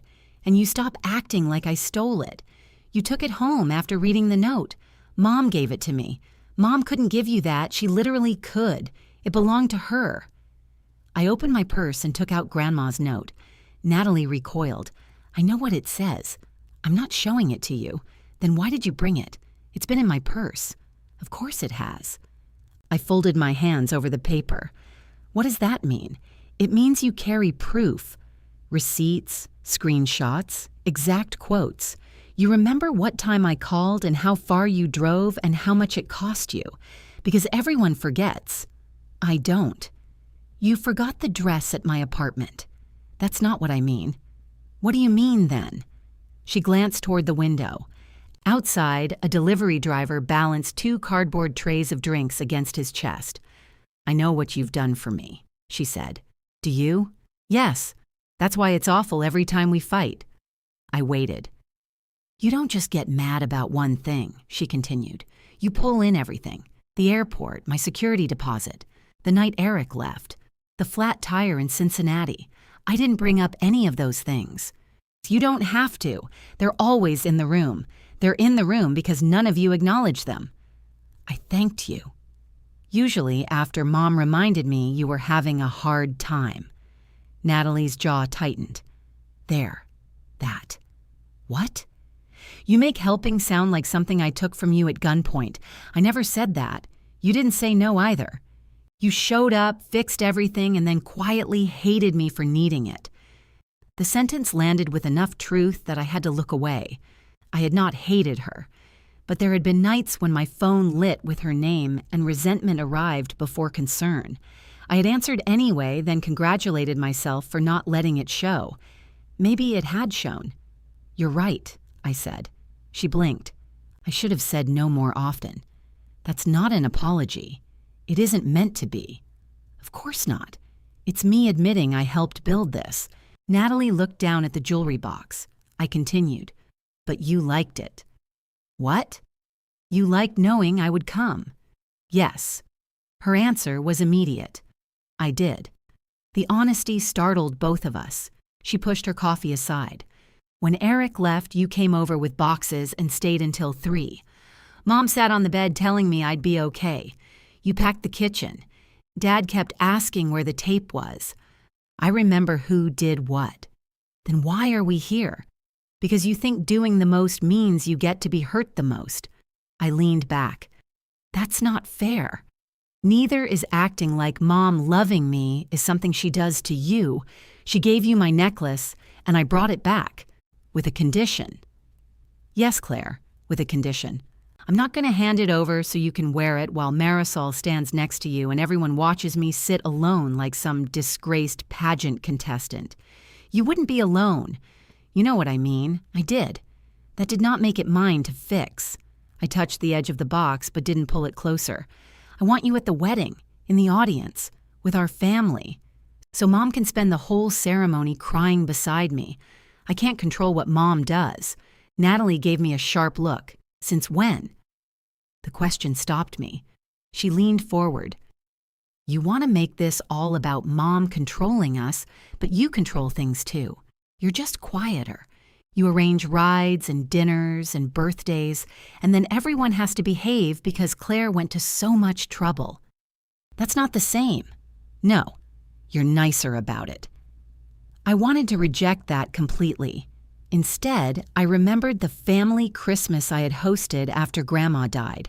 I had made place cards, timed the ham, and spent the entire evening furious that Natalie arrived late and Mom changed seats so she could sit near her. Nobody had asked me to do half of it. I had built a perfect holiday and then resented people for moving inside it. I slid Grandma's note back into my purse. Natalie, did you want to be my maid of honor? She stared at me. When I asked you, I said, did you want to do it? You didn't ask me, I did. No. Mom called and said you couldn't imagine having anyone else. The coffee shop noise seemed to lower around us. That's not what happened. It absolutely is. Mom told me you needed something positive after the divorce. She said it would mean everything to you. Natalie's expression shifted from anger to confusion. I thought it was your idea. I thought it was hers. We sat with that. At the next table, the woman closed her laptop and left. A barista wiped the pastry case with slow circles, pretending not to hear us. Natalie gave one breathless laugh. That is so Mom. It was the first thing we had agreed on all morning. I almost laughed too. Then I looked at the walnut box between us. Did you want it? I asked. The necklace? The roll? She rubbed a coffee stain with her thumb. I wanted you to want me. The answer hurt in a place my anger hadn't reached. I did want you, I said. I just didn't choose you. That's worse, I know. She looked at me then, really looked. I continued. And now I'm choosing Marisol. Natalie's face closed. I'm sorry, I said, but I'm not trading the role for the necklace. And you make it sound disgusting. It is disgusting for both of us. I came here to fix this. You came here to make sure giving back what was mine got you something. She shoved the box toward me. Fine. Take it. I didn't move. What now? She demanded. I don't want you to give it back because you think it buys your place beside me. Oh my God. I want you to give it back because Grandma wanted me to have it. Same result. Not to me. She grabbed the box and pulled it against her chest. Then maybe I'm not emotionally pure enough to return it. This isn't a test. It's always a test with you. You're the good daughter, and the rest of us keep failing in interesting new ways. She stood. I stayed seated. I don't need you to be good. No. You need me to admit you're right. I need you to survive not being the person Mom centers. Her mouth trembled.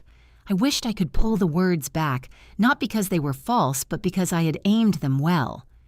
Natalie lifted the garment bag from the empty chair. And what do you survive? What? When nobody needs you. She slung the dress over her arm and picked up the necklace box. I stood. I'm trying to find out. For a moment, neither of us moved. Then she said, "I don't know how to be your sister if I'm not allowed to need you. You're allowed. Just not too much. Not at the cost of me." She put on her sunglasses. "That sounds great on a note," she said, and walked out. I sat back down with 2 cooling coffees and no necklace. Ben was sanding cabinet doors when I reached the shop. I had not told him I was coming, but he saw my car through the open garage and turned off the sander. "She kept it," I said. He removed his dust mask. "Okay, don't say it like that." His mouth twitched. "I have been warned about this." I told him about the bargain. Then I told him what Natalie had said about my help and how neither of us had actually chosen the original maid of honor arrangement. Ben listened while running his thumb along the edge of a cabinet door. "Say something," I said. "Your family has a lot of conversations through people who aren't in the room. That's what you got from this? It seems relevant." She said, "I control everyone by being helpful." "Do you?" "Apparently." He set the door down. "Sometimes you load the dishwasher like you're filing a complaint. That is because you put knives point up. I enjoy danger." I leaned against the workbench. "She thinks I need to be needed." Ben brushed sawdust from his shirt. "You do?" he said. I looked at him. "So does she," he added, "just differently." My phone buzzed before I could respond. Mom had sent a message to the family group. I understand Claire met with Natalie to pressure her about the necklace. I am asking everyone to stop discussing this until after the wedding. Dad replied, "Agreed." I stared at the screen. Then a new message appeared. "Natalie, that isn't what happened. Stop speaking for me." Mom's typing dots appeared. Natalie left the group before her response arrived. Mom called me 3 seconds later. I declined it. She called again. Ben pointed at my phone. "Your family has discovered unlimited minutes." I silenced it and watched Mom's typing dots appear in the group chat, vanish, and appear again. Whatever she had planned to say to Natalie no longer had an audience. Dad messaged me privately. "Now your sister has upset your mother too." I wrote, then talked to Natalie. He responded, "She left the chat." "She still has a phone, Dad." No answer. Ben put his dust mask back on. "You want dinner?" "I want to lie face down on the floor." "Shop floor or home floor, does it matter?" "The shop floor has walnut shavings. Home is mostly dog hair from a dog we don't own." We picked home. I expected Natalie's message to change something. Not everything, but perhaps the angle of the next conversation. Instead, Mom left 2 voicemails describing it as proof that I had turned Natalie against her. Dad sent an article about how wedding stress damaged families. Natalie sent nothing. On Monday, I emailed the revised schedule to everyone involved in the wedding. I kept it plain. Marisol would stand with me. The rehearsal dinner would remain at the Italian restaurant Dad had chosen. The reception would use the Orchard's standard package. Nobody needed to organize transportation, favors, baskets, emergency kits, guest activities, or decorative signs. At the bottom I wrote, "Ben and I have everything covered. We hope you can relax and celebrate with us." Mom replied only to me, "How kind of you to permit us to relax." Dad replied to everyone, "Looks good." Natalie waited 3 hours, then wrote, "Received." Marisol called it the most emotionally loaded use of an email receipt in history. The vendor refunds cleared Tuesday afternoon. I transferred the remaining $12,400 to my parents and removed the wedding account from my banking homepage so I would stop checking whether they had sent it back. They didn't. That hurt more than I expected. Ben found me standing in the bathroom that night staring at the yellow ducks. "You miss the money?" he asked. "No." "Your mom?" "Yes." He leaned against the doorframe. "I kept thinking she'd return it," I said. "Then I'd have to send it back again. That sounds exhausting. It would mean she wanted to keep trying. She may think accepting it is trying." I looked at him through the mirror. "How?" "Maybe she heard you. That's generous. I have temporary optimism on Tuesdays." The next morning, Dad called at 7:15. "Your mother's procedure is tomorrow," he said. I had forgotten about it. Not completely. The appointment remained in my phone calendar, marked Diane Hand at 9. Mom had a trigger finger on her right hand that had stopped responding to injections.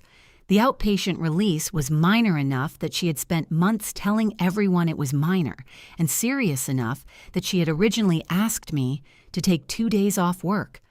I had agreed before the necklace. "Is it still at 9? I asked. 8:30 check-in." Okay, what? "What are you asking me?" Dad breathed into the phone. "She says she doesn't want your help." "Then why are you calling?" "Because she'll need help. You're driving her. My hands aren't good with those pill bottles. They can give you easy open caps, and she has to keep the bandage dry. There's a whole instruction sheet. Read the sheet." I did. "What part don't you understand?" He became offended. "I understand it." "Then you're fine. That's easy for you to say." I sat on the edge of the bed. Ben remained still beside me, eyes closed, though I knew he was awake. "Dad, I can come by after work tomorrow. I'll bring dinner and make sure everything is set up." "She expected you to stay." "I can't stay for 2 days. You said you would." "I said that before Mom told me my help was no longer welcome. You know she says things when she's upset. She returned the brass stands, the binder, and canceled the shower. That's a lot of things. So this is punishment. No, I'm offering what I can do. You can do more." There was no cruelty in the sentence. That made it harder. Dad believed capacity created obligation. If I had $10 and someone needed 9, the remaining dollar was proof I had survived the arrangement. "I can come from 6 to 9, I said. "I'll cook, sort out the medicine, and help her shower if she needs it. After that, you'll manage." "I'm supposed to help her shower? You've been married 40 years. That's different."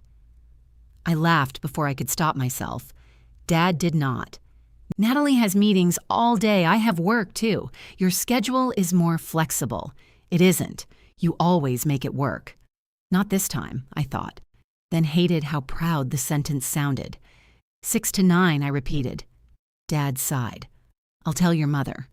Mom texted at 8. "Don't trouble yourself. Natalie is taking the day off." I wrote, "I'll still bring dinner at 6. She did not respond. At 5:40 the next evening, I parked outside my parents' house with chicken soup, bread, and a bag of groceries. Natalie's car sat behind Dad's SUV. The living room curtains were open, and I could see her moving from the couch to the kitchen with 2 bottles in her hands. She opened the door before I knocked. Her hair was tied on top of her head, and a yellow stain marked the front of her white blouse. "What happened to you?" I asked. "Mustard." "How? Dad bought a sandwich." "That explains nothing." It exploded. From the living room, Mom called, "Is that Claire?" Natalie stepped aside. "The relief shift is here." "I'm not a shift. You brought soup. That doesn't make me employed. It kind of does in this house." Mom lay on the couch with her right arm elevated on 3 pillows. The dressing around her hand was the size of a boxing glove. She looked tired and pale, which made the anger in me rearrange itself automatically into concern. "How was it?" I asked. "Fine." "Pain?" "Manageable." Natalie held up 2 bottles. She says that, then refuses the ibuprofen because the surgeon said, "Take with food," and she says, "Half a banana isn't food." "It isn't," Mom said. "It is absolutely food, not enough for medication." Dad entered carrying a plate with half a sandwich and a mustard streak across his sleeve. "The cap's stuck," he announced. "It's child-proof," Natalie said. "It's adult-proof." I set the groceries on the kitchen counter and opened the bottle. Nobody said thank you. The familiarity of that almost comforted me. I checked the discharge sheet, lined the medication up by time, and wrote a simple schedule on the back of an envelope. Mom watched from the couch. "I could have done that," Natalie said. "I know. You just did it very aggressively. I write aggressively." Dad peered over my shoulder. "That says 6 or 8. 6. You make your 6s like 8s. Then you make the chart." He walked away. Natalie opened the soup container. She's supposed to keep her arm raised all night. She won't sleep in the bed because she thinks Dad will roll over on it. I have never rolled onto her, Dad called. You stole my pillow last night, Mom replied. That's not rolling. For 10 minutes, the house sounded almost normal. I heated the soup. Natalie cut bread. Dad set the table with 4 forks and 3 plates, then accused the dishwasher of hiding the 4th. Mom complained that the soup smelled too garlicky and ate 2 bowls. Afterward, Natalie gathered her purse. Mom looked up. Where are you going? Home. I thought you were staying. I took today off. I have work tomorrow. Mom glanced at me. I'm leaving at 9, I said. Her face went still. Your father can't manage the bandage. The bandage stays on. And if something happens, you call the number on the instruction sheet. What if I need the bathroom during the night? Dad looked offended again. I know where the bathroom is. Natalie coughed into her hand to hide a laugh. Mom turned to her. This is funny? No, you two have made your point. What point? Natalie asked. That I'm a burden. No one said that, I said. You didn't have to. The words were familiar because they were hers and because I had used them myself. I sat across from the couch. You aren't a burden. Helping you isn't the problem. Then what is? Being told it only counts as love if I give you every hour I have. Mom looked away. I never asked for every hour. 2 days. You already agreed, and now I'm changing what I can give. Because you're angry. Yes. The answer surprised her. I'm angry. I still brought soup. Natalie stopped putting on her coat. Mom stared at the bandage around her hand. I suppose I should be grateful for 3 hours. I'm not asking you to be grateful. Then what do you want? Nothing. Mom's eyes came to mine. That was the part none of us knew how to handle. At 9, I put the medication chart on the coffee table. Dad had successfully opened both bottles and seemed disappointed that no one had witnessed it. Natalie left with me. In the driveway, she leaned against her car. Dad called me 4 times yesterday. He called me once. Good for you. I'm not competing. Everything feels like competing right now. I waited. She rubbed a hand over her face. Mom told me you refused to come. I said 6 to 9. I know that now. You could have called me. I didn't want another lecture. I don't lecture. Natalie raised her eyebrows. Fine. She looked toward the house. She kept asking when you'd get there. All day. Every time I did something, she told me where you kept it or how you usually did it. I don't keep things here. You know what I mean. I did. Did you tell her to stop? I asked. Eventually. What did she say? That she was only trying to help me help her. And I said if she wanted you, she should have asked you without making me prove I could replace you. The porch light threw half her face into shadow. That doesn't sound like Mom enjoyed it, I said. She did not. A reluctant smile pulled at my mouth. Natalie almost smiled back, then remembered we were angry. She opened her car door. The clasp on the necklace is bent. My smile disappeared. It was already catching when Mom put it on me, she said. That's why it got stuck. Okay. I'm taking it to a jeweler. Why? Because if I hand it back broken, you'll think I did it. I wouldn't. You would wonder. She got into her car before I could answer. At home, Ben was reading on the couch. I sat beside him and put my feet under his leg. How was the relief shift? He asked. Mustard-related. Serious? Contained. My phone lit with a message from Mom. You forgot to put the bread away. I stared at it. Then another message appeared, this one from Natalie. I told Dad where the bread goes. Don't go back. I set the phone face down and leaned against Ben. For the first time, someone else had seen the family reach for me and put a hand in the way. The bread survived. Dad sent a photograph the next morning to prove it. The loaf sat crookedly on the second shelf of the pantry, still in its grocery store bag. Handled, he wrote. I showed Ben. That's a strong bread placement, he said. I usually put it on the first shelf. Then your father has already begun reshaping the system. Mom recovered quickly enough to resume correcting people. By Saturday, she was sending Natalie detailed instructions about laundry and reminding Dad that plates required rinsing before the dishwasher. Neither of them performed the tasks to her standards. Natalie texted me a running account. Dad washed her red blouse with the towels. Mom says the towels are pink now. They were beige. There is no correct response to that. I wrote, "Stop reporting from the front." She replied, "You created this front." 2 minutes later, she added, "Dad bought low-sodium soup and Mom says it tastes like hot rain."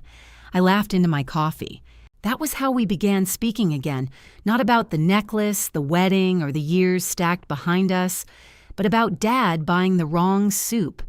The conversations remained narrow.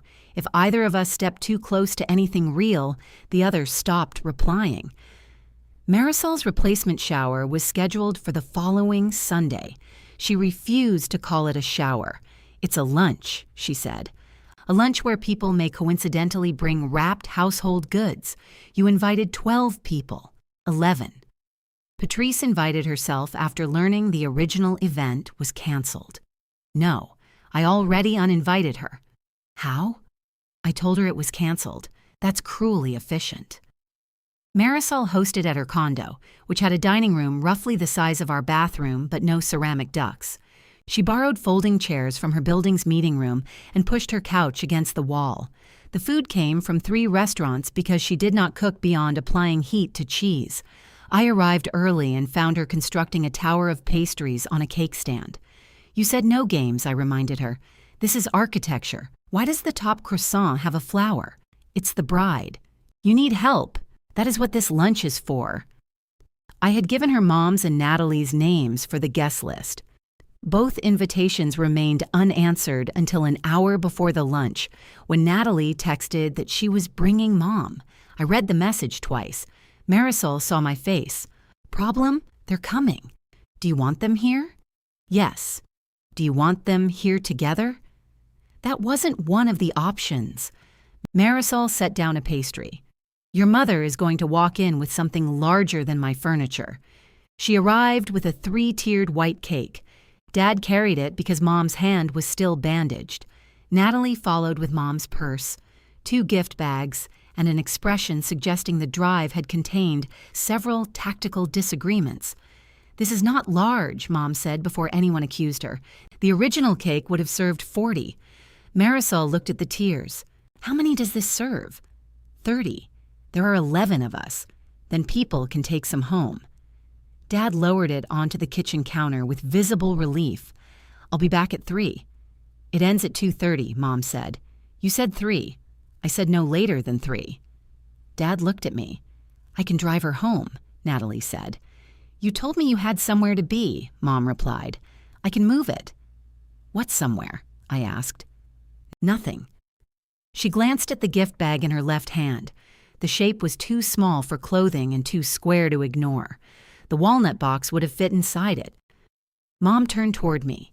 She wore a pale blue wrap dress that accommodated the bandage and pearl earrings I recognized from Grandma's jewelry box. For a second, my attention caught on them. Mom noticed. Her fingers rose to one earring. "These were mine before she died." "I know. I didn't take them from anyone. I didn't say you did." The conversation had lasted 12 seconds, and already Marisol was touching my elbow. "Diane," she said brightly, "I need your professional opinion on where to put 30 servings of cake." Mom entered the condo like a general offered temporary command. Within 5 minutes, she had rearranged the plates, moved the coffee station, and found a tablecloth Marisol claimed not to own. Natalie set her bags beside the couch. "Is the necklace in there?" I asked quietly. Her eyes shifted toward Mom. "No. You said you were taking it to the jeweler." "I did. And?" "The clasp had to be replaced. It's ready." "Where is it?" "In my car." I looked toward the window. "Don't," she said. "I wasn't doing anything. You were mentally crossing the parking lot." "Why is it in your car?" "Because I picked it up this morning." "Why didn't you leave it home?" "I don't know, Claire." A guest came through the door before I could ask more. The lunch was awkward for 11 minutes and then became a lunch. My co-workers, Renee and Julia, argued over whether a Dutch oven counted as a personality. Tessa from the bridal salon brought a small sewing kit and told Mom hers belonged in a museum. Marisol served sparkling wine in mismatched glasses because 6 of hers had broken at a party in 2018 that she still referred to as the incident. Mom laughed. The sound startled me. I had missed it. Not the polite laugh she gave people at restaurants, but the one where she closed her eyes and slapped the table. It came when Marisol described accidentally congratulating us on our engagement for free dessert. I raised her better than that, Mom said. No, you didn't, Marisol replied. Claire would have corrected the waiter and paid for everyone's meal. Mom looked at me. She would. There was affection in her voice, pride even. I hated how quickly I warmed to it. After lunch, gifts accumulated around my chair. Marisol had forbidden games but not opening presents. I unwrapped towels, a stock pot, wine glasses, and a small fire extinguisher from Renee, who said marriage involved more kitchen risk than people admitted. Mom's gift was last. The box contained the low ceramic serving bowl I had admired during our first registry appointment, and later removed because Mom said the glaze looked unfinished. I thought you hated this, I said. I never hated it. You said it looked like somebody forgot to paint it. It does. You still wanted it. I ran my hand around the uneven blue rim. Mom adjusted the edge of her bandage. A gift should be what the person receiving it likes. Our eyes met. The room continued around us, paper rustling, glasses clinking, Marisol arguing that all cake layers should contain different flavors, but the sentence held. Thank you, I said. Mom nodded. She did not apologize. I did not turn the bowl into a challenge. For once, we let a gift remain a gift. Natalie watched from the couch, her expression unreadable. When the others began leaving, she carried packages down to my car. Mom stayed upstairs with Marisol, packing cake into containers nobody had requested. Natalie placed the fire extinguisher in my trunk. Romantic, she said. Renee believes in preparedness. She gave me jumper cables at my wedding. Did you use them? Twice. I closed the trunk. Her car sat 3 spaces away. The necklace is really in there? I asked. Yes. Can I see it? She pushed her sunglasses onto her head. Why? Because you brought it. I didn't bring it for this. Then why? I picked it up. Mom was rushing me. I didn't want to leave it in my apartment because the lock sticks, so you put it in a parking lot, in a locked glove compartment. I looked at her. She sighed. I know. Did you pay for the clasp? Yes. How much? I'm not telling you. I should reimburse you. No. Natalie, I wore it when it broke. You said it was already catching. It broke while it was on me. You don't owe me a repaired necklace. She laughed without humor. That's funny. What is? You hate when people decide what you owe them, but you're very comfortable deciding what they owe you. I shut my mouth. She looked toward Marisol's building. I'm going to give it back, okay? Not today. Why not? Because I don't want Mom seeing me do it and making the whole afternoon about how you forced me. She thinks I already did. I know. She's been telling Dad I'm confused because you caught me at a vulnerable time. Are you? Confused? Vulnerable. Natalie stared at me. Yes. That doesn't mean she gets to narrate me. The lobby door opened, and Mom emerged carrying 3 cake containers in her purse. She looked between us. What are you two discussing? Parking, Natalie said. Mom handed me the containers. Marisol has no idea how to wrap cake. I can hear you, Marisol called from the open lobby door. Dad pulled into the lot at exactly 3. Mom checked her watch and frowned. On the drive home, the serving bowl sat on my passenger seat, secured by the seatbelt. The cake slid around on the floor every time I turned. Mom's gift stayed with me in a way the brass stands never had. She had remembered what I wanted. She had chosen it despite disagreeing with me. The possibility that she could do that made every other choice harder to excuse. Ben was in the garage when I arrived, dismantling one of the centerpieces so the rental company would accept them stacked. I held up the bowl. Nice, he said. My mother bought it. The unfinished one? You remember? I was at the registry appointment. I exist in many scenes. I handed him the card that came with it. For the table you wanted, love, Mom. Ben read it. That's good, yes? You look angry. I am. Because it's good? Because she knows how. He put the card back in the envelope. My phone rang. Mom, I answered. I didn't want to discuss this in front of everyone, she said, but we need to decide how the wedding will work. It's already decided. Not for us. I sat on the garage step. Mom continued, Your father and I cannot spend the day pretending everything is normal while Natalie is treated like a guest. She is a guest. She's your sister. Those aren't opposites. You know what I mean? I looked at the bowl in Ben's hands. Mom, thank you for coming today. Don't change the subject. I'm not. I'm saying I wanted you there, and I was glad you came. Her voice softened despite herself. I was glad too. Then come to the wedding. Put Natalie back beside you. No. The softness vanished. I don't know where you expect me to stand while you erase her. In the front row. As my mother. That isn't enough. Another voice came through the phone. Natalie's. It has to be. Mom stopped speaking. I heard a car door close, then Mom saying, This is between Claire and me? No, Natalie replied. You keep making me the reason. I'm not asking her to change it. I stood. Mom's voice moved away from the phone. You told me you were devastated. I was. I still am. That doesn't mean you get to use it. The call ended. I stared at the screen. Ben set the unfinished blue bowl carefully on the workbench. What happened? He asked. For once, the answer was not that someone had chosen me. Natalie chose herself, I said. Natalie called me 20 minutes later. Don't make a thing out of that, she said. I wasn't going to. You were probably composing a heartfelt text. I was unloading cake. Same emotional posture. I leaned against the kitchen counter. Thank you. I said, don't. I'm not thanking you for defending me. I'm thanking you for saying what you meant. Oh. In the background, I heard a car engine and Mom opening and closing compartments with unnecessary force. Natalie lowered her voice. She thinks I'm taking your side. Are you? No. Okay, I'm taking my side. I know. She says there shouldn't be sides.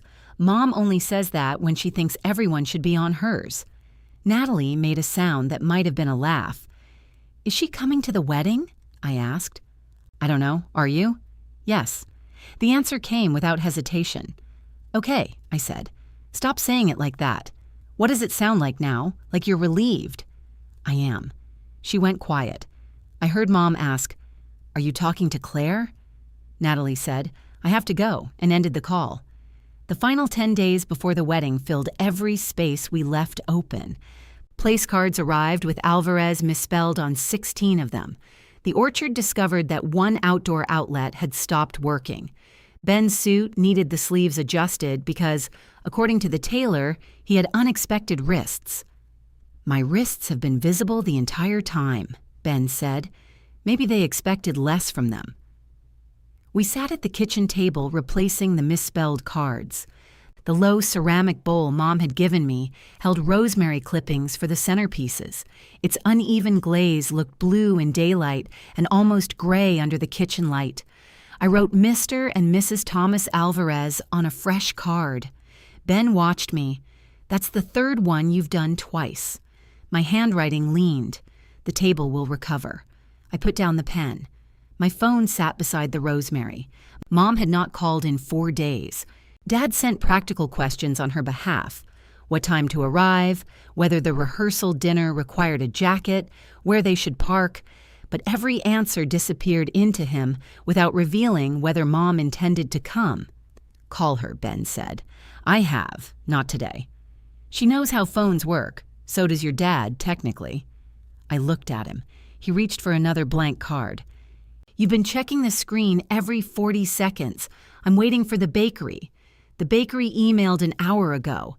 I'm waiting for Kendra. She called while you were talking to the bakery. Then I'm waiting for something else. You're waiting for your mother to choose. The sentence stopped my hand. Ben capped the pen. I need you at our wedding. I'll be there.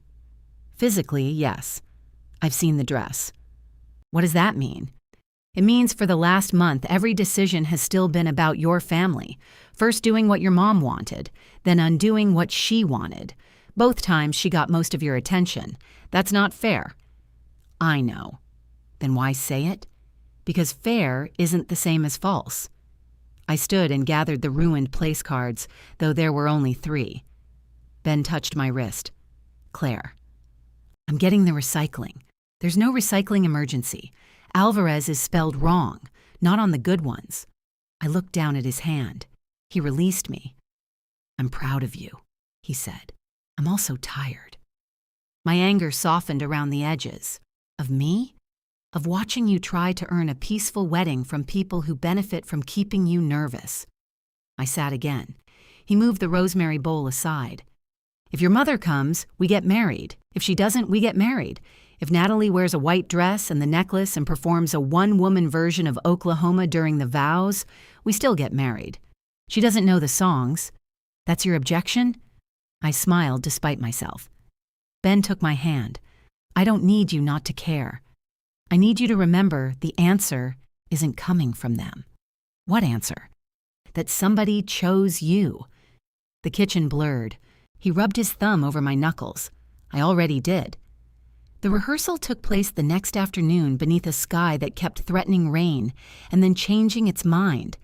The orchard grass was damp.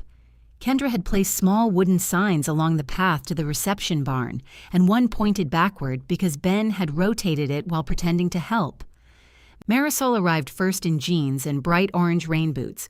She carried a tote bag labeled Bride Emergency, which contained 2 bottles of wine, a stapler, and beef jerky.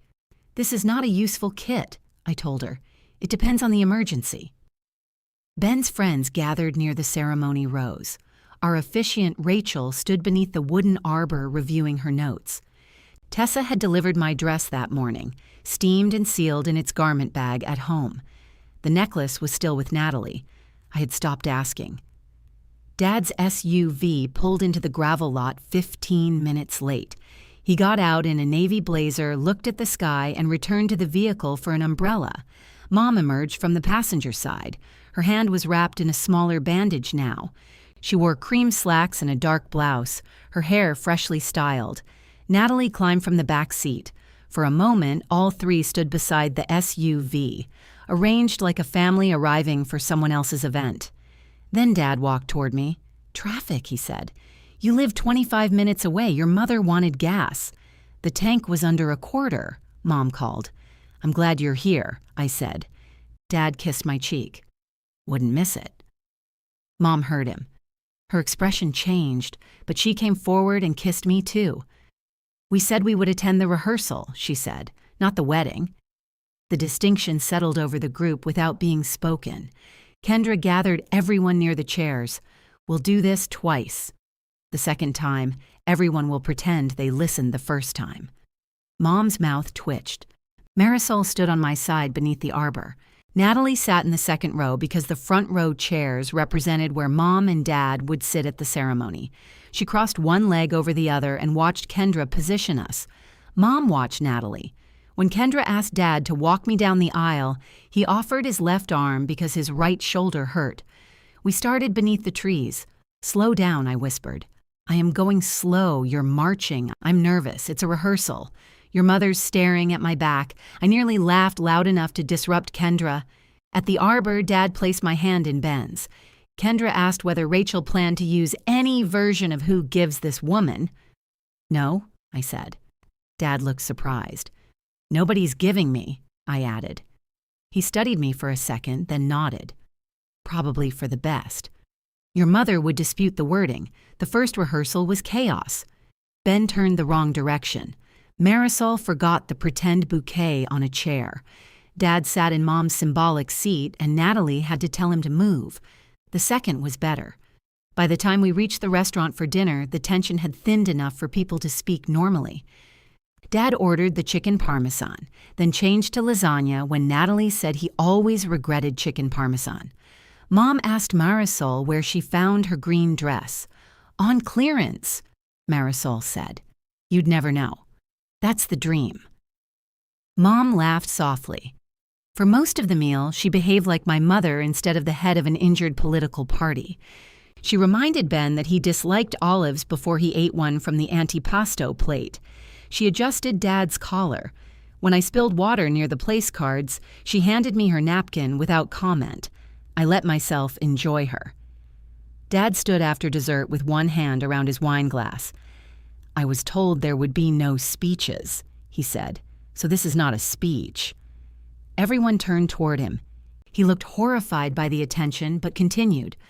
"Claire has always been the person in our family who knows what comes next, where we're supposed to be, what we forgot, who needs calling. I guess tomorrow is one of the rare times the rest of us know what comes next before she does." A few people laughed. Dad looked at Ben. "You take care of each other. That's all." He sat down quickly. It wasn't a perfect toast. It made my usefulness the first thing he named. But his eyes were wet, and when I reached across the table, he squeezed my hand. Mom did not speak. Outside the restaurant, the air smelled like rain on pavement. Ben left with his friends because Marisol had arranged for me to stay at her condo. Dad went to retrieve the SUV. Natalie carried leftover cake to her car. Mom stopped me beneath the restaurant awning. "This is the last chance," she said. The warmth of dinner disappeared so quickly, I wondered if I had imagined it. For what? To fix this privately. I looked through the window. Marisol stood at the table collecting cards, watching without appearing to watch. Mom continued, "Ask Natalie to stand with you tomorrow. It does not have to be a production. Marisol can still participate." No. Her bandaged hand curled against her chest. "You would really rather have half your family miserable?" "I'm not making Natalie miserable. You saw her sitting alone during the rehearsal. She wasn't alone. She should have been beside you. She told you she isn't asking for that. She's protecting herself because you've made it clear she isn't wanted. I want her as my sister. I don't want her as my maid of honor." Mom's eyes shone. "You keep repeating that as if it makes sense. It makes sense to me. And what about me? What about you? How am I supposed to sit in that front row and watch you reward Marisol for helping you turn against us? Marisol didn't do this. Then who did?" The note rested in my purse, its small folded shape familiar against my hip. "The necklace didn't tear the family apart," I said. Grandma's note just said out loud what all of us had been living around. I made one decision. You made it because you were sure I would absorb it. That is not true. Then when you read the note, why didn't you ask Natalie to take it off? Mom stared at me. I waited. She could have said she panicked. She could have said she was ashamed or defensive or wrong. Instead, she said, "If Natalie does not stand beside you, I will not be at the wedding." Rain began tapping the edge of the awning. My chest hurt, but my voice did not shake. "I want you there. Then fix it. I won't audition for your presence." Mom's face crumpled. "You have become so cold. No, I finally believe you when you give me a choice." Behind her, the restaurant door opened. Dad stepped outside. Mom wiped under one eye with her unbandaged hand. "Robert, get the car." He looked at her, then at me. "What happened?" "She's made her decision." Dad's shoulders lowered. He knew which decision. Maybe they had practiced the conversation in the SUV. "I'm going tomorrow," he said. Mom turned toward him. "What?" "I'm going to our daughter's wedding. You agreed we had to stand together. I agreed we should talk to her. You said you understood." "I do." Dad rubbed his aching shoulder. "I also understand that she's getting married tomorrow." Mom looked as if he had betrayed her in a language she did not know he spoke. "You would leave me home alone? I want you to come. Not like this. Then I'll go without you." None of us spoke. Natalie approached from the parking lot, saw our faces, and stopped. Mom walked into the rain before Dad could bring the car around. He followed with the umbrella, calling her name.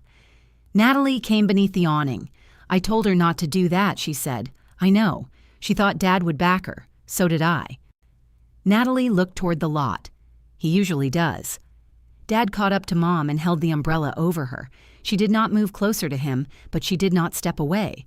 Natalie reached into her purse, then stopped. "I'll see you tomorrow morning," she said. "Why morning?" "Because I said so." Before I could ask, she ran through the rain to her car. At Marisol's condo, I hung my wedding dress from the bedroom door and placed Grandma's note on the dresser. My throat would be bare in the morning. Mom's chair might be empty.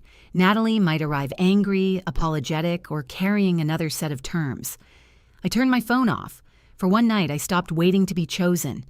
Marisol woke me at 6 by dropping a metal mixing bowl in her kitchen. "I'm fine," she called. I didn't ask. "Go back to sleep. You've made that impossible." I found her barefoot in her robe, surrounded by strawberries, coffee grounds, and a bag of powdered sugar with a hole in it. "What are you doing?" "Breakfast. It looks like a narcotics raid at a farmer's market." She pointed a sugar-coated spoon at me.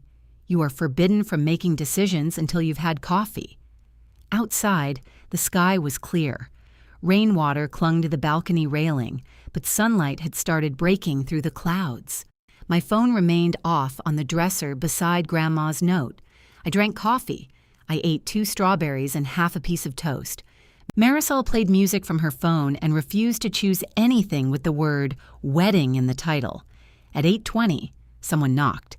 Marisol looked toward the door. "Tessa isn't coming until 9. The knock came again, softer.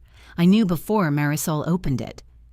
Natalie stood in the hallway wearing a navy dress under a tan raincoat. Her hair was pinned loosely at the back, and she held the walnut box in both hands. Mom was not behind her. "Hi," Natalie said. Marisol looked at me, then stepped aside. "Yes, I'm going to discover whether powdered sugar can be vacuumed." "It cannot," I said.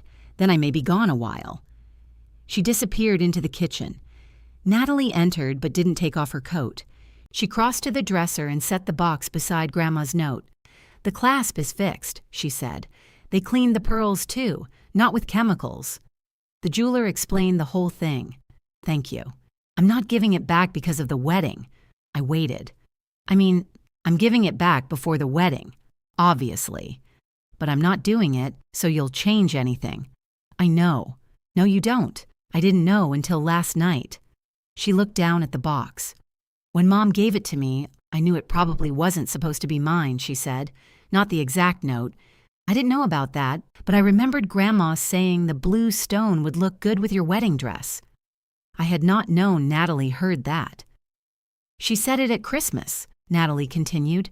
"You were in the kitchen. I was looking for my charger. Why didn't you say anything when Mom put it on you? Because I wanted it." The honesty held us still. "Not the necklace," she said. It's pretty. But I wanted Mom to look at me the way she did when she fastened it. Like I was the one who deserved something. Like I wasn't the daughter whose marriage failed and whose car broke down and whose entire life had become a group project. My throat tightened. Natalie rubbed her palms against her coat. "Then you walked in, and I knew by your face. I should have taken it off before the note. I should have given it to you after. Instead, I kept thinking that if I gave it back, everyone would see what they always see. You're responsible. I'm selfish. You get rewarded for being right, and I get another family meeting." "I didn't want a family meeting, I know." She opened the box. The pearls lay against new cream tissue. The repaired clasp looked slightly brighter than the chain beside it. The sapphire caught the bedroom light and threw a blue reflection onto the walnut edge. "I'm sorry," Natalie said. "No explanation after it. I'm just sorry." I touched the side of the box. "You paid for the repair." "Yes, I can. No." I stopped. She let out a breath. "See? Growth." I almost laughed. Natalie looked at my wedding dress hanging from the door. "I'll sit wherever you want me to sit. If you want me in the back, that's fine. If you don't want a picture, that's fine too. I want you in the front with Mom and Dad. If Mom comes, yes. And if she doesn't, sit with Dad." Natalie nodded. She did not ask whether she could help me dress. She did not reach for the necklace or turn her back to invite me to fasten it on her. She simply left the box open and picked up her purse. "You don't have to leave," I said. Her eyes came to mine. "Tessa's coming. Marisol has enough sugar to poison all of us. You can stay. I don't want you to think I'm trying to work my way back into anything. You're my sister. You're already in something." Her face folded for 1 second before she controlled it. Marisol called from the kitchen. I heard that, and I'm emotionally unavailable until after mascara. Natalie laughed. She took off her coat. Tessa arrived with pins, steam, and the authority of a field commander. She helped me into the dress while Marisol put on her green one, and Natalie sat on the edge of the bed in navy, answering only the questions directed at her. When the dress was zipped, Tessa turned me toward the mirror. The neckline looked bare. Not wrong. I could have left it that way. Ben would still be waiting. Grandma would still have loved me. Nothing essential depended on what I put around my throat. I picked up the necklace. Natalie stood, then stopped herself. Marisol came behind me. "May I?" I handed it to her. She fastened the repaired clasp. The pearls settled against my skin, and the sapphire rested exactly in the hollow below my throat. In the mirror, Natalie watched from beside the bed. "It looks right," she said. I met her eyes in the reflection. Grandma said it would. Before we left, I folded the note along its old creases and placed it beneath the velvet insert. This time, I left the corner visible. At the orchard, the rain had deepened every color. The grass shone. Apples hung heavy among the leaves, and the reception barn doors stood open to let in the cool air. Kendra met us at the bridal room. "Everyone who needs to be here is here." I looked at her. She understood the question I hadn't asked. "Your father arrived 20 minutes ago. Your mother has not." Dad knocked before entering the room. He wore the same navy suit from the rehearsal, with a different tie because Mom said the first one photographed purple. When he saw me, his mouth opened. Then he saw the necklace. "Oh," he said. The same word Mom had used when the note appeared, but nothing in it sounded the same. Dad touched the edge of my shoulder, careful not to disturb the dress. "You look like your grandmother." I thought I looked like Mom. "You do." His voice caught. Both. He turned toward the window and pretended to inspect the weather. "Is Mom coming?" I asked. "She was dressed when I left. That isn't an answer. It's the one I have." He looked older than he had at the rehearsal, not weaker, just less protected by his belief that staying quiet kept anything intact. "I'm sorry," he said. "For what?" Dad straightened his tie. "I'm still working on the wording." Kendra appeared in the doorway. 15 minutes. Dad kissed my forehead and went to take his seat. My phone was on now, resting face down beside Marisol's emergency tote. No messages from Mom. At 5 minutes, Rachel moved beneath the arbor. At 4, Marisol handed me my bouquet. At 3, a dark sedan pulled into the gravel lot. Mom stepped out. She wore a deep rose dress and low heels, one hand still lightly bandaged. She stood beside the car for a moment, looking toward the ceremony chairs. Kendra asked, "Do you want me to bring her in?" "No." I lifted my skirt and walked out of the bridal room. Mom saw me halfway down the path. She stopped. Her eyes went first to my dress, then to the necklace. Pain crossed her face, followed by something quieter. "You wore it," she said. "Yes." "Did Natalie?" "She brought it this morning." Mom looked toward the rows of chairs. Natalie stood beside Dad in the front, speaking to him. Marisol waited near the arbor with my bouquet. "I almost didn't come," Mom said. "I know." I sat in the car outside our house for 10 minutes. I did not tell her it was all right. I did not thank her as if she had given me something I needed to earn. "I'm glad you're here," I said. Her mouth trembled. "That's all. The ceremony is starting." Mom looked surprised. For years, her distress had been the beginning of my assignment. Today it was something she carried with her, like her purse or the healing hand held close to her body. I nodded toward the chairs. "Your seat is beside Dad." She walked down the path alone. Kendra reset the music. Marisol returned my bouquet and squeezed my hand. "You good?" she asked. I looked toward the arbor. Ben stood there in his dark suit, his unexpected wrists properly covered, watching only me. Yes. Dad offered his arm. This time, he didn't march. We walked between the rows while the orchard leaves moved in the breeze. Mom stood beside Natalie in the front. Neither of them was smiling for a photograph. They simply watched me come. At the arbor, Dad kissed my cheek. He did not give me away. He went to sit down, and I took Ben's hands. "You stayed," he whispered. "So did you. I was contractually obligated." I laughed in the middle of the ceremony music. Rachel spoke about partnership without using words like completion or rescue. Ben promised to love me when I was organized, when I was frightened, and when I loaded the dishwasher in a manner he considered legally actionable. I promised to stop treating his presence as something I had to repay. That line made him blink hard. When we kissed, applause moved through the orchard. For one suspended second, I heard Mom's clap among all the others and did not turn toward it. At the reception, the low flowers let everyone see across the tables.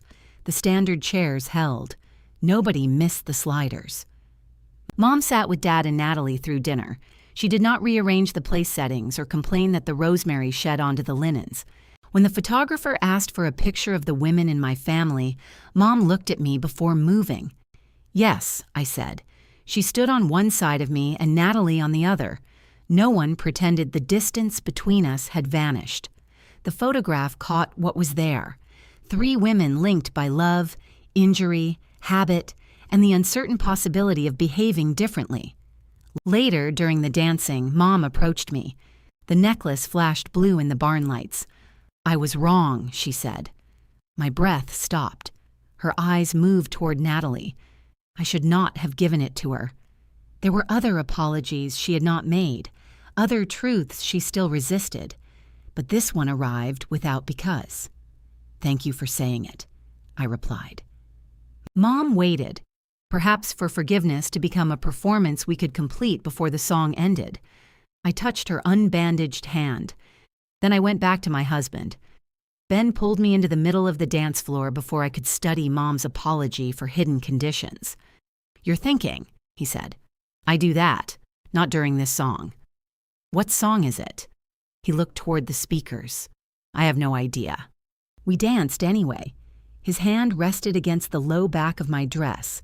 The barn lights blurred above his shoulder, and the sapphire moved cool against my skin each time we turned. Around us, people talked, laughed, and performed moves they would regret when the photographer sent the gallery. Dad danced with Marisol because he said no woman wearing orange rain boots to a rehearsal should be left sitting during a slow song. Mom stood at the edge of the floor, watching them with reluctant amusement. Natalie approached me when the music changed. "Do sisters get a dance?" she asked. "Is that a thing?" "It is, if we do it." Ben released me. "I'm going to investigate the cake situation." "We already cut it," I said. "I'm thorough." Natalie took my hands as the band moved into something faster. "This was a mistake," she said immediately. "You started it. I forgot you dance like you're avoiding puddles. I'm wearing a long dress. You danced like this in jeans." We lasted through half the song before laughing too hard to continue. Natalie pulled me to the side near the open barn doors. The evening air had cooled. Beyond the lights, the orchard rows disappeared into darkness. "I meant what I said this morning," she told me. "I know, I'm still mad at you. I know that too. You don't have to sound pleased." "I'm not. It's just easier when you say the whole thing." She considered that. "You were right to choose Marisol," she said. "I hate it, but you were right. I shouldn't have waited until I was furious to tell you. No. And I shouldn't have said you didn't earn a place beside me. You really shouldn't have. I'm sorry." Natalie looked at the dance floor. "You did make me earn everything else afterward." "What do you mean? The necklace? The apology? You kept rejecting them because my reasons weren't correct yet." I opened my mouth, then closed it. She continued, "I get why.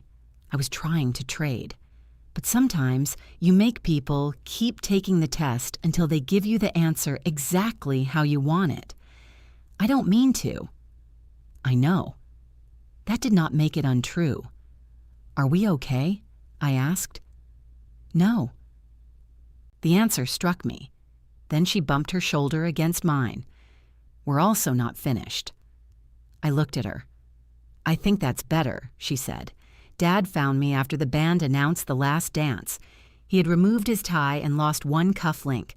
'Your husband said I get you first,' he told me. 'Ben gave me away. He said he was temporarily lending.' We moved onto the nearly empty floor. Dad held his right arm stiffly because of his shoulder, so I adjusted without mentioning it. He noticed anyway. 'You always do that,' he said. 'Do what? Make things easier before anyone asks. You're welcome.' I wasn't thanking you." I looked up. Dad's eyes were red from wine, emotion, or both. I should have said something that day. The day with the necklace? Before that, too. The music moved around us. "I thought staying out of things kept peace," he said. "But mostly it meant your mother got her way and you handled the rest." "Why me?" He gave a helpless smile. "You handled things." That isn't an answer. It was ours. I looked toward Mom. She sat alone at a table, folding and unfolding the corner of her napkin. Dad followed my gaze. "Your mother loves you." "I know. She's also wrong." The words sounded unnatural in his mouth, as if he had learned them phonetically. "Does she know you think that?" "She does now." I rested my head briefly against his shoulder. "Did she send you over here to fix things?" I asked. "No, are you sure? She told me not to bother you." I smiled. Dad's grip tightened gently around my hand. "I'm sorry I kept making her feelings your assignment. There were years inside that apology. It could not repair all of them during one dance. But it was his sentence, not one Mom had written for him." "Thank you," I said. When the reception ended, Mom tried to help carry the flower bowls to Kendra's storage room. Her bandaged hand made that impossible. "Leave them," I told her. "The florist collects everything tomorrow. I can carry one with my left hand. You don't have to." She stiffened. I touched her arm. That wasn't a criticism. Mom looked at me carefully, as if we were speaking a language in which familiar phrases had acquired new meanings. "Then what should I do?" she asked. "Take some cake home. Dance with Dad before the band packs up. Be a guest. I'm your mother. You can be both." She did not like the answer. She did, however, take 2 containers of cake. Ben and I left beneath a tunnel of sparklers that terrified the venue staff and delighted Marisol. Natalie stood beside Mom near the end, holding her sparkler too far from her body. As we passed, she shouted, "Your dress is on fire!" I looked down. It wasn't. When I looked back, she was laughing. The necklace box traveled home in Marisol's emergency tote because nobody trusted me with small, important objects after champagne. The next morning, I opened it at our kitchen table. Grandma's note remained beneath the velvet, its corner visible. Ben stood at the stove making eggs. "You okay?" he asked. "Yes." "You've read that note roughly 400 times. I'm checking for amendments. Any new clauses?" "No." I turned it over. "You are allowed to keep what is yours." For weeks, I had read the sentence as permission to fight. Sitting in our kitchen with wedding flowers shedding rosemary across the counter, it felt quieter than that. Keeping something did not always require gripping it. Sometimes it meant refusing to put it back into circulation every time someone else became uncomfortable. I closed the box. Our honeymoon was 4 days in Asheville because we had spent the larger travel budget replacing my parents' contribution. It rained for 2 of them. Ben bought a wooden bear from a roadside shop, and I objected until he reminded me the point of returning the money was not to transfer Mom's authority to me. The bear came home with us. So did 3 pounds of fudge and the habit of letting my phone ring when we were eating. Mom tested that habit first. The evening we returned, she called to ask whether I could drive her to her follow-up appointment the next morning. "Dad can take you," I said. "He has golf." Dad did not have golf. Dad had gone to the driving range twice in 6 months and complained both times. "Then he can reschedule." "You used to take me." "I know." A silence followed. Then Mom said, "I suppose I'll ask him." Dad drove her. He also stopped at the pharmacy, picked up the wrong size bandages, returned them, and survived. A week later, Natalie's car made a grinding noise. She called me from a grocery store parking lot. Can you come listen to it? No. What if it's dangerous? Turn it off. I did. Call Reed's Auto. They have towing. You know I hate Reed's. You hate their waiting room coffee. It reflects on the whole operation. I'm sending you the number. Natalie hung up angry. 3 hours later, she texted that the problem was a loose heat shield and cost $80. I wrote, "Good." She replied, "You could pretend to be interested." I called her back. She did not need a ride, money, or a solution. She needed to complain about the mechanic's coffee for 7 minutes. I listened. That was new for both of us.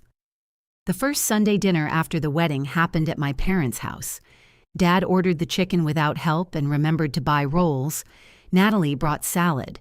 I brought nothing because Mom had said she had everything, and I decided to believe her.